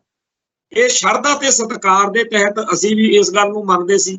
ਤੇ ਅਗਲੀ ਗੱਲ ਇਹ ਕਿ ਜਿਹੜੇ ਗੁਰੂ ਸਾਹਿਬਾਨ ਦੇ ਇਸ ਤਰੀਕੇ ਦੇ ਨਾਲ ਇਹ ਹੈਗੇ ਆ ਕਿ ਸ਼ਹੀਦਾਂ ਦਾ ਸਤਿਕਾਰ, ਉਦੋਂ ਪਤਾ ਲੱਗ ਜਾਂਦਾ ਸੀ ਕਿ 95 ਪਾਤਸ਼ਾਹ ਦੀ ਗੱਲ ਹੋ ਰਹੀ ਹੈ। ਪਰ ਹੈਰਾਨੀ ਦੀ ਗੱਲ ਇਹ ਆ ਕਿ ਐਡਵੋਕੇਟ ਰਾਜਦੇਵ ਸਿੰਘ ਖਾਲਸਾ ਨੇ ਰੋਡੇ ਪਿੰਡ ਦੇ ਵਿੱਚ ਜਥੇਦਾਰ ਜਸਵੀਰ ਸਿੰਘ ਰੋਡੇ ਬਾਰੇ ਇਹ ਸ਼ਬਦ ਵਰਤੇ। ਜਦੋਂ ਇੱਥੇ ਸੰਗਤ ਵੱਲੋਂ, ਪੰਥ ਵੱਲੋਂ, ਮੇਰੇ ਸਮੇਤ ਹੋਰ ਬਹੁਤ ਸਾਰੇ ਭੈਣ ਭਰਾਵਾਂ ਵੱਲੋਂ ਇਤਰਾਜ਼ ਕੀਤਾ ਗਿਆ, ਤਾਂ ਟੀਵੀ ਚੈਨਲਾਂ ਦੇ ਉੱਤੇ ਗੱਲ ਕਰਦੇ ਆ, ਭਾਈ ਰਾਜਦੇਵ ਸਿੰਘ ਖਾਲਸਾ ਨੇ ਇਸ ਗੱਲ ਦੇ ਉੱਤੇ ਕੋਈ ਬਹੁਤਾ ਜ਼ਿਆਦਾ ਚੰਗਾ ਜਿਹੜਾ ਜਵਾਬ ਸੀ ਉਹ ਨਹੀਂ ਦਿੱਤਾ। ਵਿੱਚ ਹੀ ਉਹ ਕਹਿ ਦਿੰਦੇ ਆ ਕਿ ਜੀ ਮਤਲਬ ਜਾਣੇ ਅਣਜਾਣੇ ਜੇ ਕੋਈ ਗੱਲ ਹੋਈ ਆ, ਕਿਸੇ ਦਾ ਦਿਲ ਦੁਖਿਆ ਤਾਂ ਮੈਂ ਮਾਫੀ ਮੰਗ ਲੈਣਾ। ਵਿੱਚ ਹੀ ਕਹੀ ਜਾਂਦੇ ਆ ਕਿ ਜੋ ਕਿਹਾ ਠੀਕ ਹੈ, ਐਡੀ ਕੋਈ ਗੱਲ ਨਹੀਂ। ਇਹ ਗੱਲ ਇਸ ਕਰਕੇ ਛੇੜੀ ਆ ਸੀ ਕਿ ਸਾਡੀ ਕੌਮ ਕੋਲੇ ਪਹਿਲਾਂ ਹੀ ਬਥੇਰੇ ਮਸਲੇ ਆ, ਪਹਿਲਾਂ ਹੀ ਬਥੇਰੇ ਵਿਵਾਦ। ਪਰ ਜੇਕਰ ਕੌਮ ਦੇ ਵਿੱਚ ਸੰਤ ਭਿੰਡਰਾਂ ਵਾਲਿਆਂ ਦੇ ਪਰਿਵਾਰ ਦਾ ਇੱਕ ਖਾਸ ਰੁਤਬਾ ਹੈ, ਖਾਸ ਉਹਨਾਂ ਦਾ ਦਰਜਾ ਹੈ, ਹੈਸੀਅਤ ਆ, ਜੇ ਇਹੋ ਜਿਹੇ ਪਰਿਵਾਰਾਂ ਦੇ ਭੋਗਾਂ ਤੇ ਜਾ ਕੇ ਇਸ ਤਰੀਕੇ ਦੇ ਵਿਵਾਦ ਛੇੜੇ ਜਾਣ ਤਾਂ ਇਹ ਬਹੁਤ ਮੰਦਭਾਗੀ ਗੱਲ ਹੈ। ਚਾਹੀਦਾ ਤਾਂ ਇਹ ਸੀ ਕਿ ਉੱਥੇ ਹੀ ਭਾਈ ਰਾਜਦੇਵ ਸਿੰਘ ਖਾਲਸਾ ਸਟੇਜ ਤੋਂ ਖੜ ਕੇ ਇਸ ਗੱਲ ਦੀ ਨਿਖੇਧੀ ਕਰਦੇ ਤੇ ਕਹਿੰਦੇ ਕਿ ਜਜ਼ਬਾਤ ਦੀ ਰੌਂ ਵਿੱਚ ਮੇਰੇ ਤੋਂ ਗਲਤ ਸ਼ਬਦ ਵਰਤਿਆ ਗਿਆ। ਹੋ ਸਕਦਾ ਕਹਿਣਾ ਇਹ ਚਾਹੁੰਦੇ ਹੋਣ ਕਿ ਸ਼ਹੀਦਾਂ ਦੇ ਸਰਦਾਰ ਜਾਂ ਕੁਝ ਹੋਰ, ਪਰ ਉਹਨਾਂ ਨੇ ਜਦੋਂ ਸ਼ਬਦ ਵਰਤਿਆ ਤਾਂ ਵਰਤਿਆ, ਪਰ ਬਾਅਦ ਵਿੱਚ ਵੀ ਇਸ ਗੱਲ ਤੇ ਡਟ ਗਏ ਕਿ ਮੈਂ ਜੇ ਕਿਹਾ ਤਾਂ ਕਿਹਾ ਸੀ। ਇਸ ਤਰੀਕੇ ਦੀਆਂ ਜਿਹੜੀਆਂ ਗੱਲਾਂ ਬਾਤਾਂ ਨੇ ਉਹ ਸਾਡੇ ਨੌਜਵਾਨ ਵਰਗ ਨੂੰ ਹੋਰ ਜ਼ਿਆਦਾ ਸੰਤਾਪ ਵਿੱਚ, ਕਿਉਂਕਿ ਪਹਿਲਾਂ ਹੀ ਬੜਾ ਔਖਾ ਹੋਇਆ, ਕੌਮ ਦੇ ਜਾਗੇ ਹੋਏ ਹਿੱਸੇ ਲਈ ਦਿਨੋਂ ਦਿਨ ਨਿਤ ਨਵੇਂ ਜਿਹੜੇ ਹਾਲਾਤ ਨੇ ਉਹ ਸਾਹਮਣੇ ਆ ਰਹੇ ਨੇ। ਇੱਥੇ ਇੱਕ ਅਸੀਂ ਬੱਚੀ ਦੀ ਮਾਂ ਨੂੰ ਰੋਂਦਿਆਂ ਪਿੱਟਦਿਆਂ ਦੇਖਿਆ ਸੋਸ਼ਲ ਮੀਡੀਆ ਤੇ, ਜਿਹਦੇ ਵਿੱਚ ਉਹ ਦੱਸ ਰਹੀ ਆ ਕਿ ਸਾਡੇ ਪਰਿਵਾਰ ਦੇ ਵਿੱਚ ਹਾਲਾਤ ਬਹੁਤ ਮਾੜੇ ਨੇ, ਸਾਡੇ ਬੇਟੇ ਦਾ ਕਤਲ ਹੋ ਗਿਆ ਸੀ, ਇਹਦੇ ਪਿਤਾ ਚੜ੍ਹਾਈ ਕਰ ਗਏ, ਪਰ ਜਿਹੜੀ ਮੇਰੀ ਧੀ ਆ ਉਹ ਰੀਲਾਂ ਬਣਾਉਂਦੀ ਆ ਤੇ ਮਾੜੇ ਕੱਪੜੇ, ਭੈੜੇ ਕੱਪੜੇ ਜਿਹੜੇ ਸਾਡੇ ਪੇਂਡੂ ਹਿਸਾਬ ਨਾਲ ਠੀਕ ਨਹੀਂ ਉਹ ਪਾਉਂਦੀ ਹੈ। ਹੁਣ ਉਹਦੇ ਉੱਤੇ ਚਰਚਾ ਹੋਣੀ ਸੁਭਾਵਿਕ ਸੀ। ਇੱਕ ਪਾਸੇ ਸਾਡੀ ਕੌਮ ਦਾ ਬਹੁਤ ਵੱਡਾ ਹਿੱਸਾ ਇਸੇ ਰਾਹ ਪਿਆ ਹੋਇਆ, ਰੀਲਾਂ ਰੂਲਾਂ ਬਣਾ ਕੇ ਅਸ਼ਲੀਲ, ਅਸੱਭਿਅਕ, ਦੋਹਰੇ ਅਰਥਾਂ ਵਾਲੀਆਂ ਗੱਲਾਂ ਕਰਕੇ ਉਹ ਸਮਝਦੇ ਆ ਅਸੀਂ ਬਹੁਤ ਖਨੀ ਅਗਾਂਹ ਵਧੂ ਹੋ ਗਏ। ਜਿਹੜੇ ਵੇਲਿਆਂ ਦੇ ਵਿੱਚ ਅਸੀਂ ਸਕੂਲਾਂ ਕਾਲਜਾਂ 'ਚ ਜਾਂ ਅਸੀਂ ਜਵਾਨ ਹੋਏ, ਉਦੋਂ ਕੋਈ ਪੰਥ ਜਾਂ ਕੌਮ ਲਈ ਜਾਂ ਕਿਸੇ ਹੋਰ ਖੇਤਰ ਦੇ ਵਿੱਚ ਵੱਡੀ ਛਾਲ ਮਾਰ ਕੇ ਚਰਚਾ 'ਚ ਆਈਦਾ ਸੀ ਤੇ ਦੁਨੀਆ ਦੇ ਵਿੱਚ ਨਾਂ ਕਮਾਈਦਾ ਸੀ। ਅੱਜ ਹੈਗਾ ਕਿ YouTube ਚੈਨਲ ਜਾਂ ਸੋਸ਼ਲ ਮੀਡੀਆ ਉੱਤੇ ਤੁਸੀਂ ਕੋਈ ਅਸੱਭਿਅਕ, ਬੇਜਾਬਤਾ, ਤਹਿਜੀਬ ਦੇ ਉਲਟ ਕੋਈ ਗੱਲ ਕਰੋ, ਕੋਈ ਪੁੱਠੀ ਸਿੱਧੀ ਗੱਲ ਕਰੋ, ਫਿਰ ਤੁਸੀਂ ਬੜੇ ਦੁਨੀਆ 'ਚ ਚਰਚਿਤ ਹੋ ਜਾਂਦੇ ਆ ਜੀ, ਵਾਇਰਲ ਹੋ ਗਏ। ਤਾਂ ਇਸ ਮੌਕੇ ਪੰਜਾਬ ਦੇ ਵਿੱਚ ਬੇਸ਼ੁਮਾਰ ਪਰਿਵਾਰ ਜਿਹੜੇ ਨੇ ਪੰਥਕ ਸੋਚ ਕਰਕੇ ਬਹੁਤ ਦੁਖੀ ਨੇ ਕਿ ਸਾਡੇ ਬੱਚੇ ਬੱਚੀਆਂ ਕਿਹੜੇ ਰਾਹ ਪੈ ਗਏ ਨੇ। ਦੂਜੇ ਪਾਸੇ ਜਿਹੜੇ ਬੱਚੇ ਬੱਚੀਆਂ ਕੌਮ ਪ੍ਰਤੀ ਆਪਦੇ ਫਰਜ਼ ਨਿਭਾਉਂਦੇ ਆ, ਉਹਨਾਂ ਦਾ ਸਾਥ ਸਹਿਯੋਗ ਦੇਣ ਦੀ ਥਾਂ ਸਾਡੇ ਸਿਆਸੀ ਆਗੂ, ਸਾਡੇ ਧਾਰਮਿਕ ਆਗੂ, ਸਾਡੇ ਹਰ ਤਰ੍ਹਾਂ ਦੇ ਆਗੂ ਦਿੱਲੀ ਵੱਲ ਭੁਗਤ ਰਹੇ ਨੇ। ਤੇ ਉਹ ਨੌਜਵਾਨ ਜਿਹੜੇ ਨੇ ਬਿਲਕੁਲ ਦੇਖ ਰਹੇ ਨੇ ਕਿ ਸਾਡੀ ਕੋਈ ਬਾਹ ਫੜਦਾ। ਸਿੱਖ ਸੰਘਰਸ਼ ਨਾਲ ਸੰਬੰਧਿਤ ਜਥੇਬੰਦੀਆਂ ਅਤੇ ਸ਼ਖਸੀਅਤਾਂ ਤੋਂ ਜਿੰਨੇ ਕਾਸੇ ਦੀ ਆਸ ਸੀ ਉਹ ਆਸ ਪੂਰੀ ਨਹੀਂ ਹੋਈ। ਉਲਟਾ ਜਦੋਂ ਭਾਈ ਅਮਰਤਪਾਲ ਸਿੰਘ ਦੇ ਕਰਕੇ ਪੰਜਾਬ ਦੇ ਵਿੱਚ ਇੱਕ ਨਵੀਂ ਹਵਾ ਚੱਲੀ, ਜਿਹਦੇ ਵਿੱਚ ਸਰਬਜੀਤ ਸਿੰਘ ਖਾਲਸਾ ਜੋ ਸ਼ਹੀਦ ਬੇਅੰਤ ਸਿੰਘ ਦੇ ਸੁਪੁੱਤਰ ਨੇ, ਉਹਨਾਂ ਨੂੰ ਵੀ ਇਲੈਕਸ਼ਨ ਦੇ ਵਿੱਚ ਜਿੱਤਣ ਦਾ ਮੌਕਾ ਬਣ ਗਿਆ। ਇਸ ਸਾਰੇ ਮਾਹੌਲ ਦੇ ਵਿੱਚ ਜੇਕਰ ਸੋਚਿਆ ਜਾਵੇ ਤੇ ਲੋਕਾਂ ਨੂੰ ਇਹ ਯਕੀਨ ਹੈ ਕਿ ਜੇ ਭਾਈ ਅਮਰਤਪਾਲ ਸਿੰਘ ਖਾਲਸਾ ਬਾਹਰ ਆ ਜਾਣ ਤਾਂ ਪੰਜਾਬ ਦੇ ਵਿੱਚ ਪੰਥਕ ਤੌਰ ਦੇ ਉੱਤੇ ਕਾਫੀ ਫਰਕ ਪੈ ਸਕਦਾ। ਪਰ ਆਏ ਦਿਨ ਵਿਵਾਦ ਜਿਹੜੇ ਨੇ ਜਾਂ ਹੋਰ ਕਈ ਕਾਰਨਾਂ ਕਰਕੇ ਮਾਹੌਲ ਜਿਹੜਾ ਹੈ ਉਹ ਪੰਥਕ ਹਿੱਤ ਦੇ ਉਲਟ ਦਿਨੋਂ ਦਿਨ ਬਣਦਾ ਜਾ ਰਿਹਾ। ਇੱਥੇ ਅਸੀਂ ਇੱਕ ਹੋਰ ਗੱਲ ਕਿ RSS ਇੱਕ ਐਂਟੀ ਪੰਥਕ ਫੋਰਸ ਹੈ, ਜਿਹਦੇ ਉੱਤੇ ਬੜੀਆਂ ਕਈ ਕਿਸਮ ਦੀਆਂ ਪਾਬੰਦੀਆਂ ਬੀਤੇ ਦੌਰ 'ਚ ਲੱਗਦੀਆਂ ਰਹੀਆਂ ਨੇ। ਪਰ ਹੁਣ ਸਰਕਾਰ ਨੇ ਇਹ ਐਲਾਨ ਕਰ ਦਿੱਤਾ ਹੈ, ਨੋਟੀਫਿਕੇਸ਼ਨ ਆ ਚੁੱਕਿਆ ਕਿ ਜੇਕਰ ਕੋਈ ਬੰਦਾ ਹੁਣ ਸਰਕਾਰ ਦੀ ਨੌਕਰੀ ਕਰਦਾ ਹੋਇਆ RSS ਜੁਆਇਨ ਕਰੇ ਤਾਂ ਇਹ ਕੋਈ ਪਾਬੰਦੀ ਨਹੀਂ ਹੈ। ਜਿਹੜੀ ਪਾਬੰਦੀ 1966 ਤੋਂ ਲੱਗੀ ਹੋਈ ਸੀ ਕਿ ਸਰਕਾਰੀ ਮੁਲਾਜ਼ਮ RSS ਦੇ ਮੈਂਬਰ ਨਹੀਂ ਬਣ ਸਕਦੇ, ਸਰਗਰਮੀਆਂ 'ਚ ਹਿੱਸਾ ਨਹੀਂ ਕਰ ਸਕਦੇ, ਹੁਣ ਉਹ ਪਾਬੰਦੀ ਖਤਮ ਕਰ ਦਿੱਤੀ ਗਈ ਹੈ। ਇਹ ਜਿਹੜਾ ਫੈਸਲਾ ਇਹਦੇ ਬੜੇ ਖਤਰਨਾਕ ਅਰਥ ਨੇ। ਇਹਦੇ ਨਾਲ ਹੁਣ RSS ਦੀ ਸੋਚ ਆ ਜਿਹੜੀ ਉਹ ਸਰਕਾਰੀ ਤੌਰ ਦੇ ਉੱਤੇ ਹਰ ਅਫਸਰ ਨੂੰ ਅਪਣਾਉਣੀ ਹੈ, ਕਿਉਂਕਿ ਤਰੱਕੀ ਦੇ ਲਈ ਸਿਸਟਮ ਦੀ ਨਜ਼ਰ ਵਿੱਚ ਪ੍ਰਵਾਨ ਹੋ ਕੇ ਵੱਡੀਆਂ ਪੋਸਟਾਂ ਤੇ ਜਾਣ ਲਈ ਹੁਣ ਉਹਨਾਂ ਨੇ RSS ਵੱਲ ਨੂੰ ਝੁਕਣਾ। ਤੇ ਇਸ ਚੀਜ਼ ਵਿੱਚ ਸਾਡੀ ਕੌਮ ਦਾ ਪਹਿਲਾਂ ਵੀ ਨੁਕਸਾਨ ਹੋਇਆ ਸੀ, ਹੁਣ ਫੇਰ ਹੋ ਰਿਹਾ। ਤੇ ਪਹਿਲਾਂ ਸਾਡੇ ਅਕਾਲੀ ਲੀਡਰਾਂ ਨੇ RSS ਨਾਲ BJP ਨਾਲ ਸਾਂਝ ਪਾ ਕੇ ਜਿਸ ਤਰੀਕੇ ਨਾਲ ਪੰਥ ਦਾ ਬੁਰਾ ਹਾਲ ਕੀਤਾ, ਉਹਦੀ ਚਰਚਾ ਤਾਂ ਆਪਾਂ ਅਕਸਰ ਕਰਦੇ ਹੀ ਹਾਂ। ਪਰ ਜਿਹੜੀ ਬਿਊਰੋਕ੍ਰੇਸੀ ਆ, ਅਫਸਰਸ਼ਾਹੀ ਹੈ, ਉਹਦੇ ਲਈ ਆ ਨਵਾਂ ਆਰਡਰ ਜਿਹੜਾ ਹੈਗਾ ਇਹ ਆ ਗਿਆ ਵਾ। ਤੇ ਆਉਣ ਵਾਲੇ ਦਿਨਾਂ ਦੇ ਵਿੱਚ RSS ਨੇ ਸਾਡੇ ਪੰਥ ਨੂੰ ਹੋਰ ਜ਼ਿਆਦਾ ਡੱਗਣਾ, ਹੋਰ ਜ਼ਿਆਦਾ ਤੰਗ ਕਰਨਾ। ਤੇ ਇਸ ਮਾਹੌਲ ਵਿੱਚ ਜਦੋਂ ਕਿ ਸਾਰੇ ਪਾਸਿਓਂ ਕੌਮ ਨੂੰ ਘੇਰਾਬੰਦੀ ਕੀਤੀ ਜਾ ਰਹੀ ਆ, ਜਿਹੜੇ ਨੌਜਵਾਨ ਲੜਦੇ ਨੇ, ਜਿਨ੍ਹਾਂ ਨੌਜਵਾਨਾਂ ਨੂੰ ਸਮਝ ਆ ਮਸਲੇ ਦੀ, ਉਹਨਾਂ ਦਾ ਸਾਥ ਸਹਿਯੋਗ ਦੇਣ ਵਾਲੀ ਕੋਈ ਧਿਰ ਦੂਰ ਦੂਰ ਤੱਕ ਨਹੀਂ ਦਿਖ ਰਹੀ।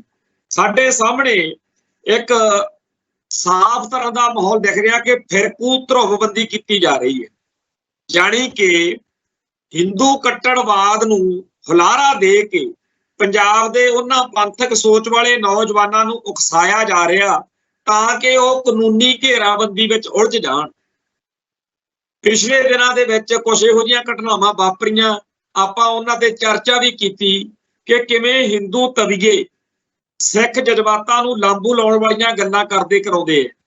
ਪਰ ਸਾਡੇ ਇੱਥੇ ਪੰਜਾਬ ਦੇ ਵਿੱਚ ਨਾ ਤਾਂ ਕਾਂਗਰਸ ਦੀ ਸਰਕਾਰ ਹੈ, ਨਾ BJP ਦੀ ਆ, ਨਾ ਅਕਾਲੀ ਦਲ ਦੀ ਆ ਸਰਕਾਰ, ਤਾਂ ਆਮ ਆਦਮੀ ਪਾਰਟੀ ਦੀ ਆ। ਤੇ ਆਮ ਆਦਮੀ ਪਾਰਟੀ ਦੇ ਆਗੂਆਂ ਅਤੇ ਇਸ ਮੌਕੇ ਦੇ ਸਾਰੇ ਅਫਸਰਸ਼ਾਹੀ ਦਾ ਕੋਈ ਵੀ ਇਹੋ ਜਿਹਾ ਵਿਚਾਰ, ਕੋਈ ਰਵੱਈਆ ਨਹੀਂ ਦਿਖ ਰਿਹਾ ਜਿਹ ਤੋਂ ਆਸ ਬੰਨੀ ਜਾਵੇ ਕਿ ਸਿੱਖ ਨੌਜਵਾਨੀ ਦਾ ਘਾਣ ਹੋਣ ਤੋਂ ਇਹ ਰੋਕ ਸਕਦੇ। ਉਲਟਾ ਇਹ ਆ ਕਿ ਜਿਵੇਂ ਪਿੱਛੇ ਜੇ UAPA ਦੇ ਅਧੀਨ NSA ਵਾਲੇ, NIA ਵਾਲੇ ਦਿੱਲੀ ਤੋਂ ਪੰਜਾਬ ਦੇ ਵਿੱਚ ਆ ਕੇ ਸਿੱਖ ਨੌਜਵਾਨਾਂ ਦਾ ਸ਼ਿਕਾਰ ਕਰਦੇ ਰਹੇ ਆ, ਉਹ ਸਾਰਾ ਕੁਝ ਇੱਕ ਵਾਰੀ ਫੇਰ ਵਾਪਰ ਸਕਦਾ। ਇਸ ਮਾਹੌਲ ਦੇ ਵਿੱਚ ਜਦੋਂ ਕਿ ਕਾਵੜ ਯਾਤਰਾ ਵਾਲਿਆਂ ਨੂੰ ਸਭ ਤਰ੍ਹਾਂ ਦਾ ਫਿਰਕੂ ਧਰੂਵੀਕਰਨ ਲਈ ਵਰਤਿਆ ਜਾ ਰਿਹਾ ਤੇ ਐਲਾਨ ਕੀਤਾ ਗਿਆ ਕਿ ਜੀ ਰਸਤੇ ਦੇ ਵਿੱਚ ਸਾਰੀਆਂ ਦੁਕਾਨਾਂ ਦੇ ਉੱਤੇ ਮੁਸਲਮਾਨਾਂ ਨੂੰ, ਹਿੰਦੂਆਂ ਨੂੰ ਆਪਦਾ ਲਿਖ ਕੇ ਲਾਉਣਾ ਪਊਗਾ ਤਾਂ ਕਿ ਕੋਈ ਮੁਸਲਮਾਨ ਦੀ ਦੁਕਾਨ ਤੋਂ ਕਾਵੜ ਯਾਤਰਾ ਵਾਲਾ ਜਿਹੜਾ ਹੈ ਉਹ ਫਰੂਟ ਨਾ ਖਾ ਲਵੇ। ਇਹ ਹੁਣ ਬਿਮਾਰੀ ਪੰਜਾਬ ਵੱਲ ਨੂੰ ਵਧਾਉਣ ਦੇ ਯਤਨ ਨੇ। ਪੰਜਾਬ ਦੇ ਵਿੱਚ ਕੁਝ ਸੱਜਣ ਇਸ ਤਰੀਕੇ ਦੇ ਜਿਹੜਾ ਮਾੜਾ ਪ੍ਰਸ਼ਾਸਨ ਆ, ਚਾਹੇ ਉਹ ਕਿਸੇ ਵੀ ਮੁੱਖ ਮੰਤਰੀ ਦੀ ਗੱਲ ਹੋਵੇ, ਕਿਸੇ ਵੀ ਪਾਰਟੀ ਦੀ ਹੋਵੇ, ਉਹਦੇ ਤੋਂ ਅੱਕੇ ਹੋਏ ਹੋਣ ਕਰਕੇ ਲੋਕਾਂ ਨੂੰ ਸਮਝਾ ਰਹੇ ਨੇ ਔਰ ਬਹੁਤ ਸਾਰੇ ਲੋਕ ਇਸ ਗੱਲ ਦਾ ਕਾਇਲ ਹੋ ਰਹੇ ਨੇ ਕਿ ਪੰਜਾਬ ਨੂੰ ਵੀ ਯੋਗੀ ਆਦਿੱਤਿਆਨਾਥ ਵਰਗੇ ਕਿਸੇ ਮੁੱਖ ਮੰਤਰੀ ਦੀ ਲੋੜ ਹੈ। ਸੋਚੋ ਇਸ ਗੱਲ ਵੱਲ ਵੀ ਕਿੰਨੀ ਖਤਰਨਾਕ ਗੱਲ ਹੈ ਕਿ ਜੇਕਰ ਪੰਜਾਬ ਦੇ ਵਿੱਚ ਨਸ਼ਿਆਂ ਨੂੰ, ਪੰਜਾਬ ਦੇ ਵਿੱਚ ਬੇਰੁਜ਼ਗਾਰੀ ਨੂੰ, ਪੰਜਾਬ ਦੀ ਧਰਤੀ ਉੱਤੇ ਹੋ ਰਹੇ ਜੁਰਮਾਂ ਨੂੰ ਜਾਂ ਹੋਰ ਮਸਲਿਆਂ ਨੂੰ ਠੱਲ ਪਾਉਣੀ ਆ, ਜਾਂ ਧਾਰਮਿਕ ਖੇਤਰ ਵਿੱਚ ਜੋ ਈਸਾਈ ਮਤ ਵਾਲੇ, ਜਿਨ੍ਹਾਂ ਦੀ ਆਪਾਂ ਪਿਛਲੇ ਪ੍ਰੋਗਰਾਮ 'ਚ ਗੱਲ ਕੀਤੀ ਸੀ, ਕਿਉਂਕਿ ਅਸਲੀ ਈਸਾਈ ਮਤ ਵਾਲੇ ਤਾਂ ਕਹਿੰਦੇ ਆ ਇਹ ਨਕਲੀਏ ਨੇ, ਬਈ ਜੇ ਇਹਨਾਂ ਦੀਆਂ ਕਰਤੂਤਾਂ ਨੂੰ ਨੱਥ ਪਾਉਣੀ ਹੈ ਤਾਂ ਕਹਿੰਦੇ ਯੋਗੀ ਆਦਿੱਤਿਆਨਾਥ ਵਰਗਾ ਕੋਈ ਮੁੱਖ ਮੰਤਰੀ ਚਾਹੀਦਾ। ਇਹ ਚੀਜ਼ ਸਾਡੇ ਪੰਜਾਬ ਦੀ ਧਰਤੀ ਨੂੰ ਕਿੰਨਾ ਜ਼ਿਆਦਾ ਖਤਰਨਾਕ ਸਾਬਤ ਹੋਏਗੀ, ਇਹਦੇ ਬਾਰੇ ਕੋਈ ਬਹੁਤੀ ਜ਼ਿਆਦਾ ਸਾਨੂੰ ਗੱਲ ਕਰਨ ਦੀ ਲੋੜ ਨਹੀਂ। ਹਰੇਕ ਬੰਦੇ ਨੂੰ ਆਪਣੇ ਆਪ ਹੀ ਪਤਾ ਲੱਗ ਜਾਣਾ ਚਾਹੀਦਾ ਕਿ ਇਹਦੇ ਅਰਥ ਕੀ ਨੇ। ਸੋ ਜਿਹੜਾ ਮਾਹੌਲ ਪੋਲਰਾਈਜੇਸ਼ਨ ਵਾਲਾ ਹੈ ਉਹਦੇ ਬਾਰੇ ਅਸੀਂ ਜਿੰਨਾ ਸਾਨੂੰ ਧਿਆਨ ਦੇਣਾ ਚਾਹੀਦਾ ਦੇ ਨਹੀਂ ਰਹੇ, ਹਕੀਕਤ ਨੂੰ ਸਮਝ ਨਹੀਂ ਰਹੇ। JNU ਜਿਹੜੀ ਯੂਨੀਵਰਸਿਟੀ ਆ ਦਿੱਲੀ ਦੇ ਵਿੱਚ, ਉਹਦੀਆਂ ਕੰਧਾਂ ਉੱਤੇ ਫਿਰਕੂ ਨਾਅਰੇ ਜਿਹੜੇ ਆ, ਜਿਹਦੇ ਉੱਤੇ ਲਿਖਿਆ ਸੀ ਬਾਹਮਣ ਬਾਣੀਆਂ ਜਿੰਦਾਬਾਦ, RSS ਜਿੰਦਾਬਾਦ, ਇਹ ਅਰਥ ਦਿੰਦੇ ਆ ਕੁਝ। ਜੇ ਮੁਲਕ ਦੀ ਰਾਜਧਾਨੀ ਵਿੱਚ ਇਹ ਹਾਲ ਆ ਤਾਂ ਹੇਠਾਂ ਇੱਥੇ ਕੀ ਹਾਲ ਹੋਊ। ਪੰਜਾਬ ਦੇ ਵਿੱਚ ਸਿੱਖ ਵਿਰੋਧੀ ਮਾਹੌਲ ਨੂੰ ਪੂਰੀ ਤਰ੍ਹਾਂ ਪ੍ਰੋਟੈਕਸ਼ਨ ਦੇ ਕੇ ਉਭਾਰਿਆ ਜਾ ਰਿਹਾ। ਕਿੰਨੇ ਕੁ ਲੋਕਾਂ ਨੂੰ ਇਸ ਗੱਲ ਦੀ ਸਮਝ ਹੈ ਕਿ ਪੰਜਾਬ ਦੇ ਵਿੱਚ ਕੁਝ ਲੋਕਾਂ ਨੂੰ ਈਸਾਈ ਬਣਾ ਕੇ ਸਿੱਖਾਂ ਦੇ ਖਿਲਾਫ ਭਗਤਾਇਆ ਜਾ ਰਿਹਾ, ਭੜਕਾਇਆ ਜਾ ਰਿਹਾ। ਕੁਝ ਕੁ ਲੋਕਾਂ ਨੂੰ ਕਿਹਾ ਜਾ ਰਿਹਾ ਕਿ ਤੁਸੀਂ ਤਾਂ ਦਲਿਤ ਹੋ, ਤੁਸੀਂ ਤਾਂ ਇਹਨਾਂ ਸਿੱਖਾਂ ਦੇ, ਸਿੱਖੀ ਦੇ, ਇਹ ਤੁਹਾਨੂੰ ਮਾੜਾ ਮੰਨਦੇ ਆ। ਇਸ ਤਰੀਕੇ ਦੀਆਂ ਗੱਲਾਂ ਜਾਤ ਪਾਤ ਦੇ ਆਧਾਰ ਤੇ ਭੜਕਾਉਣ ਵਾਲੀਆਂ ਕਰਕੇ ਹੁਣ ਤਾਂ ਇੱਥੋਂ ਤੱਕ ਗੱਲ ਚਲੀ ਗਈ ਕਿ ਇੱਕ ਵੀਡੀਓ ਦੇਖੀ ਆ ਜਿਹਦੇ ਵਿੱਚ ਕੁਝ ਸੱਜਣ ਬਹਿ ਕੇ ਐਲਾਨ ਕਰ ਰਹੇ ਨੇ ਕਿ ਜਿਹੜੇ ਰਾਗੀ ਗ੍ਰੰਥੀ ਭਾਈ ਸਾਡੇ ਘਰਾਂ ਵਿੱਚ ਪਾਠ ਕਰਨ ਮੌਕੇ ਭਗਤ ਰਵਿਦਾਸ ਸ਼ਬਦ ਵਰਤਦੇ ਨੇ, ਉਹਨਾਂ ਦਾ ਬਾਈਕਾਟ ਕੀਤਾ ਜਾਊਗਾ, ਗੁਰੂ ਰਵਿਦਾਸ ਕਹਾਉਣੇ। ਹੁਣ ਸਿੱਖ ਫਲਸਫੇ ਤੋਂ, ਸਿੱਖ ਨਜ਼ਰੀਏ ਤੋਂ, ਖਾਸ ਤੌਰ ਤੇ ਭਾਈ ਗੁਰਦਾਸ ਜੀ ਦੀਆਂ 12 ਤੋਂ ਭਗਤ ਰਵਿਦਾਸ ਅੱਖਰ ਨੂੰ ਪ੍ਰਵਾਨਗੀ ਮਿਲਦੀ, ਪਰ ਅਗਲੇ ਕਹਿੰਦੇ ਆ ਕਿ ਕੋਈ ਲੜਾਈ ਦਾ ਮੁੱਦਾ ਜਿਹੜਾ ਹੈਗਾ ਜਿਹਦੇ ਨਾਲ ਦਲਿਤ ਭਾਈਚਾਰਾ ਸਿੱਖ ਸਮਾਜ ਨਾਲ ਟਕਰਾਅ ਵਿੱਚ ਆ ਜਾਵੇ, ਉਹ ਲੱਭਣਾ ਸੀ, ਉਹ ਲੱਭ ਲਿਆ। ਹੁਣ ਆਉਣ ਵਾਲੇ ਸਮੇਂ ਦੇ ਵਿੱਚ ਇੱਕ ਵਾਰ ਫੇਰ ਦੁਆਬੇ ਦੇ ਵਿੱਚ ਖਾਸ ਤੌਰ ਦੇ ਉੱਤੇ ਇਹ ਲੜਾਈ ਕਿ ਸਿੱਖੋ ਜਾਂ ਤਾਂ ਗੁਰੂ ਰਵਿਦਾਸ ਕਹੋ, ਨਹੀਂ ਅਸੀਂ ਤੁਹਾਡੇ ਜਿਵੇਂ ਡੇਰਾ ਸਰਸਾ ਦੇ ਸਾਰੇ ਹਵਾਇਤੀਆਂ ਨੂੰ, ਪੈਰੋਕਾਰਾਂ ਨੂੰ ਸਾਹਿਬ ਸ੍ਰੀ ਗੁਰੂ ਗ੍ਰੰਥ ਸਾਹਿਬ ਜੀ ਦਾ ਘੋਰ ਦੁਸ਼ਮਣ ਬਣਾ ਦਿੱਤਾ ਗਿਆ ਤੇ ਅੰਤ ਉਹਨਾਂ ਨੂੰ ਸਿੱਖਾਂ ਦੇ ਇਸ਼ਟ ਦੀ, ਸਾਹਿਬ ਸ੍ਰੀ ਗੁਰੂ ਗ੍ਰੰਥ ਸਾਹਿਬ ਦੀ ਬੇਅਦਬੀ ਕਰਨ ਮੌਕੇ ਭੋਰਾ ਜਰਾ ਵੀ ਝਿਜਕ ਨਹੀਂ ਆਈ। ਕਿੰਨੀ ਉਹਨਾਂ ਦੇ ਖਿਲਾਫ ਉਹਨਾਂ ਦੇ ਮਨ 'ਚ ਨਫ਼ਰਤ ਭਰੀ ਗਈ ਹੋਣੀ। ਇਵੇਂ ਹੀ ਜਿਹੜੇ ਈਸਾਈ ਨੇ ਪੰਜਾਬ 'ਚ ਬਣਾਏ ਜਾ ਰਹੇ, ਇਹਨਾਂ ਦੇ ਦਿਲ ਦਿਮਾਗ ਵਿੱਚ ਵੀ ਗੁਰੂ ਗ੍ਰੰਥ ਸਾਹਿਬ ਪ੍ਰਤੀ, ਸਿੱਖੀ ਪ੍ਰਤੀ, ਸਿੱਖਾਂ ਪ੍ਰਤੀ, ਦੇਗ ਕੜਾਹ ਪ੍ਰਸ਼ਾਦੀ ਦੇਗ ਪ੍ਰਤੀ, ਗੁਰਦੁਆਰਿਆਂ ਪ੍ਰਤੀ, ਹੋਰ ਸਿੱਖਾਂ ਦੇ ਹਰ ਕੌਨਸੈਪਟ, ਹਰ ਸਿਧਾਂਤ ਪ੍ਰਤੀ, ਸੰਕਲਪ ਪ੍ਰਤੀ ਬੇਹੱਦ ਨਫ਼ਰਤ ਭਰੀ ਜਾ ਰਹੀ ਹੈ।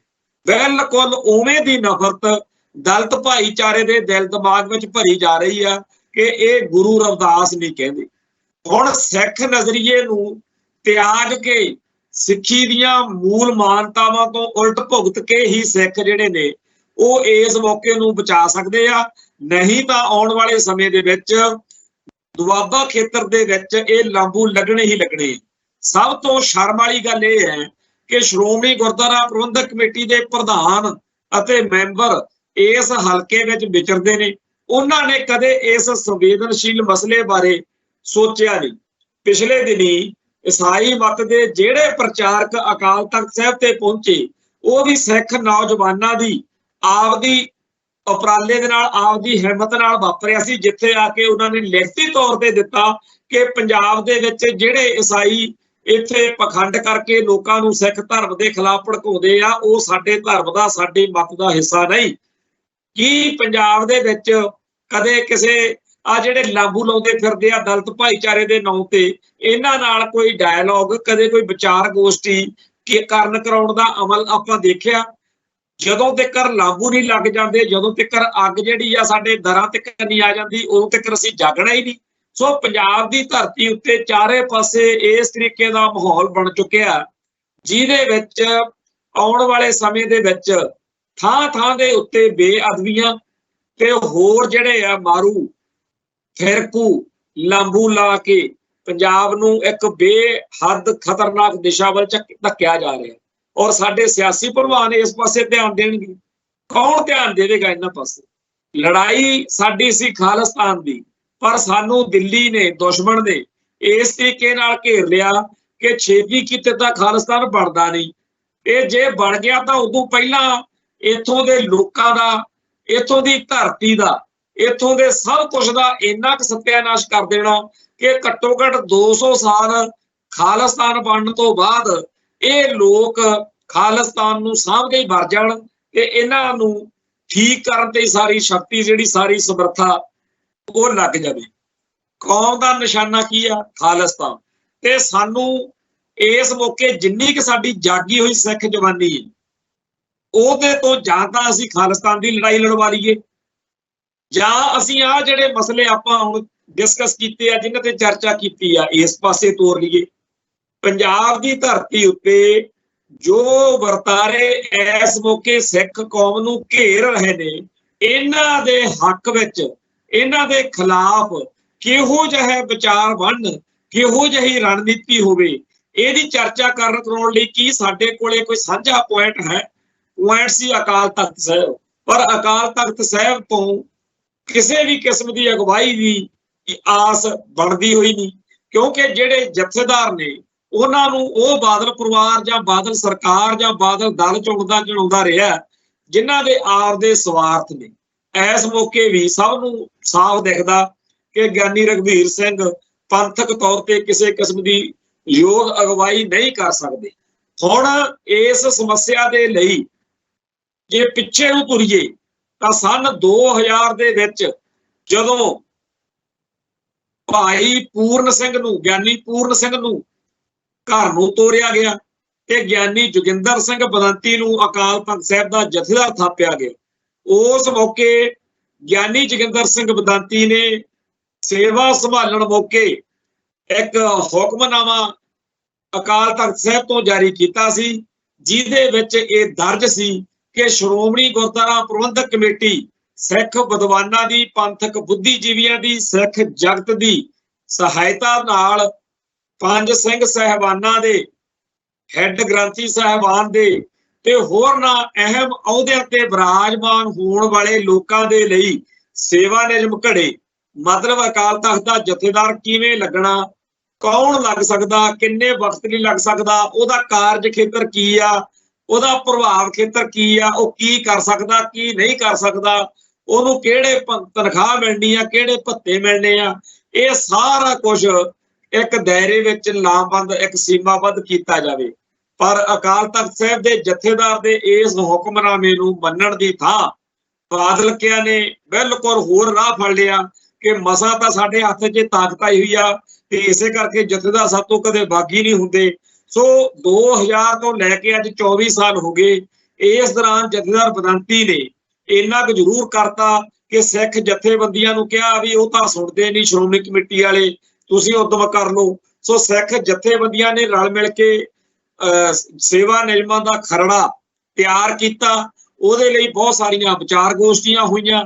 ਉਹ ਸਾਰੇ ਕਾਸੇ ਤੋਂ ਬਾਅਦ ਉਹ ਖਰੜਾ ਅਕਾਲ ਤਖਤ ਸਾਹਿਬ ਨੂੰ ਸਬਮਿਟ ਕੀਤਾ ਗਿਆ। ਹੁਣ ਸ਼੍ਰੋਮਣੀ ਕਮੇਟੀ ਨੂੰ ਚਾਹੀਦਾ ਸੀ, ਪੰਜ ਸਿੰਘ ਸਾਹਿਬਾਨ ਨੂੰ ਚਾਹੀਦਾ ਸੀ ਕਿ ਸਭ ਤੋਂ ਪਹਿਲਾਂ ਤਾਂ ਪੰਜ ਸਿੰਘ ਸਾਹਿਬਾਨ ਦੇ ਲਾਉਣ ਦੇ ਸੇਵਾ ਨਿਯਮ ਜਿਹੜੇ ਆ ਉਹਨਾਂ ਬਾਰੇ ਕੋਈ ਸਹਿਮਤੀ ਬਣਾਵੇ। ਉਸ ਤੋਂ ਉਪਰੰਤ ਹੀ ਸਿੱਖ ਸੰਸਥਾਵਾਂ ਸਹੀ ਦਿਸ਼ਾ ਵੱਲ ਆ ਸਕਦੀਆਂ ਨੇ। ਜੇਕਰ ਪੰਜ ਸਿੰਘ ਸਾਹਿਬਾਨ ਜਾਂ ਅਕਾਲ ਤਖਤ ਸਾਹਿਬ ਦੇ ਜਥੇਦਾਰ ਸਹੀ ਤਰੀਕੇ ਨਾਲ ਚੁਣੇ ਜਾਣਗੇ, ਜੇ ਕੋਈ ਸਹੀ ਵਿਧੀ ਵਿਧਾਨ ਹੋਏਗਾ ਤਾਂ ਫੈਸਲੇ ਲੈਣ ਦਾ ਵੀ ਵਿਧੀ ਵਿਧਾਨ ਅੱਜ ਦੇ ਹਿਸਾਬ ਨਾਲ ਸਹੀ ਹੋਏਗਾ। ਫਿਰ ਉਹਦੇ ਵਿੱਚੋਂ ਅਗਲੇ ਜਿਹੜੇ ਆ ਮਸਲੇ ਨੇ ਸਾਡੇ, ਉਹਨਾਂ ਨੂੰ ਵੀ ਨਜਿੱਠਣ ਦਾ ਕੋਈ ਰਾਹ ਨਿਕਲੇਗਾ। ਨਹੀਂ ਤਾਂ ਜੇ ਆ ਮਾਹੌਲ ਬਣਿਆ ਹੋਇਆ ਕਿ ਕੁਝ ਬੰਦੇ ਕਹਿੰਦੇ ਆ ਕਿ ਮਸਾਂ ਅੜ ਕੇ ਆਇਆ ਸੁਖਬੀਰ ਬਾਦਲ, ਲੈ ਬਈ ਹੁਣ ਨਹੀਂ ਨਿਕਲਦਾ, ਇਹ ਚੋਂ ਸਿਆਸਤ ਭਾਲਦੇ ਆਪਦੀ। ਦੂਜੇ ਕਹਿੰਦੇ ਆ ਭਗਵੰਤ ਮਾਨ ਵੀ ਆ ਗਿਆ ਅੜਕੇ 'ਚ, ਇਹ ਜਿਹੜਾ ਫਲਾਨਾ ਅੜਕੇ 'ਚ ਆ ਗਿਆ, ਫਲਾਨਾ ਅੜਕੇ 'ਚੋਂ ਨਿਕਲ ਗਿਆ, ਇਹਦੇ ਨਾਲ ਪੰਥ ਦਾ ਕੁਝ ਨਹੀਂ ਬਣਨਾ, ਪੰਜਾਬ ਦਾ ਕੁਝ ਨਹੀਂ ਬਣਨਾ। ਖਾਲਿਸਤਾਨ ਦਾ ਸੰਘਰਸ਼ ਜਿਹੜਾ ਹੈ ਉਹਨੂੰ ਵੀ ਇਸ ਚੀਜ਼ ਨੇ ਜਿਵੇਂ ਕਹਿੰਦੇ ਆ ਬ੍ਰੇਕਾਂ ਲਾਤੀਆਂ, ਸਪੀਡ ਬ੍ਰੇਕਰ, ਉਸ ਤਰੀਕੇ ਦਾ ਮਾਹੌਲ ਜਿਹੜਾ ਹੈਗਾ ਬਣ ਰਿਹਾ। ਸਾਡੀ ਕੌਮ ਸਾਰੇ ਪਾਸਿਓਂ ਦਿਨੋਂ ਦਿਨ ਹੋਰ ਸਮੱਸਿਆਵਾਂ 'ਚ ਘਿਰਦੀ ਜਾ ਰਹੀ ਆ, ਪਰ ਜਿਹੜੀਆਂ ਕੌਮਾਂ ਮਰੀਆਂ ਹੋਈਆਂ ਹੁੰਦੀਆਂ ਨੇ, ਮਰੀ ਹੋਈ ਮੱਛੀ ਪਾਣੀ ਦੇ ਨਾਲ ਵਹਿੰਦੀ ਹੈ, ਜਿਉਂਦੀਆਂ ਕੌਮਾਂ ਨੂੰ ਇਹੋ ਜਿਹੇ ਮਸਲੇ ਘੇਰਦੇ ਹੀ ਹੁੰਦੇ ਨੇ। ਚੋਰ ਉਸ ਘਰ ਨੂੰ ਆਉਂਦੇ ਆ ਜਿੱਥੇ ਕੁਝ ਪਿਆ ਹੋਵੇ, ਜਿਹੜਾ ਮਲੰਗਾਂ ਦਾ ਘਰ ਉੱਥੇ ਕਿਹਨੇ ਆਉਣਾ। ਸੋ ਸਾਡੀ ਕੌਮ ਨੂੰ ਇਹਨਾਂ ਮਸਲਿਆਂ ਤੋਂ, ਇਹਨਾਂ ਸਮੱਸਿਆਵਾਂ ਤੋਂ ਡਰਨ ਘਬਰਾਉਣ ਦੀ ਲੋੜ ਨਹੀਂ। ਲਾਮਬੰਦ ਹੋਈਏ, ਉਸ ਵਾਹਿਗੁਰੂ ਦੇ ਚਰਨਾਂ 'ਚ ਅਰਦਾਸ ਬੇਨਤੀ ਕਰੀਏ, ਸ਼ਕਤੀ ਤੇ ਸਮਰੱਥਾ ਜੋੜੀਏ। ਤੇ ਜਿਹੜਾ ਸਾਹਿਬਜ਼ਾਦਿਆਂ ਨੇ ਸੂਬਾ ਸਰਹੰਦ ਦੀ ਕਚਹਿਰੀ 'ਚ ਜਵਾਬ ਦਿੱਤਾ ਸੀ ਕਿ ਜੰਗਲਾਂ 'ਚ ਜਾਵਾਂਗੇ, ਸਿੰਘ ਜੋੜਾਂਗੇ, ਹਥਿਆਰ ਜੋੜਾਂਗੇ, ਘੋੜੇ ਲਿਆਵਾਂਗੇ ਤੇ ਫੇਰ ਆ ਕੇ ਤੁਹਾਡੇ ਨਾਲ ਲੜਾਂਗੇ, ਉਸ ਤਰੀਕੇ ਨਾਲ ਆਓ ਸਾਰੇ ਰਲ ਮਿਲ ਕੇ ਅਰਦਾਸ ਕਰਿਆ ਕਰੀਏ, ਸੱਚੇ ਪਾਤਸ਼ਾਹ ਸਾਡੇ ਤੇ ਕਿਰਪਾ ਕਰਨ, ਮਜ਼ਬੂਤੀ ਬਖਸ਼ਣ। ਉਹ ਦਿਨ ਆਵੇ ਜਦੋਂ UNO ਦੇ ਵਿੱਚ ਹੋਰਨਾਂ ਮੁਲਕਾਂ ਦੇ ਝੰਡਿਆਂ ਵਿਚਾਲੇ ਖਾਲਿਸਤਾਨ ਦਾ ਝੰਡਾ ਵੀ ਝੂਲੇ। ਉਸ ਦਿਨ ਦੀ ਉਡੀਕ ਵਿੱਚ ਤੇ ਆਸ ਵਿੱਚ ਫਤਿਹ ਅਰਜ ਕਰਦਾ ਜੀ। ਨਾਨਕ ਨਾਮ ਚੜ੍ਹਦੀ ਕਲਾ, ਤੇਰੇ ਭਾਣੇ ਸਰਬੱਤ ਦਾ ਭਲਾ। ਵਾਹਿਗੁਰੂ ਜੀ ਕਾ ਖਾਲਸਾ, ਵਾਹਿਗੁਰੂ ਜੀ ਕੀ ਫਤਿਹ।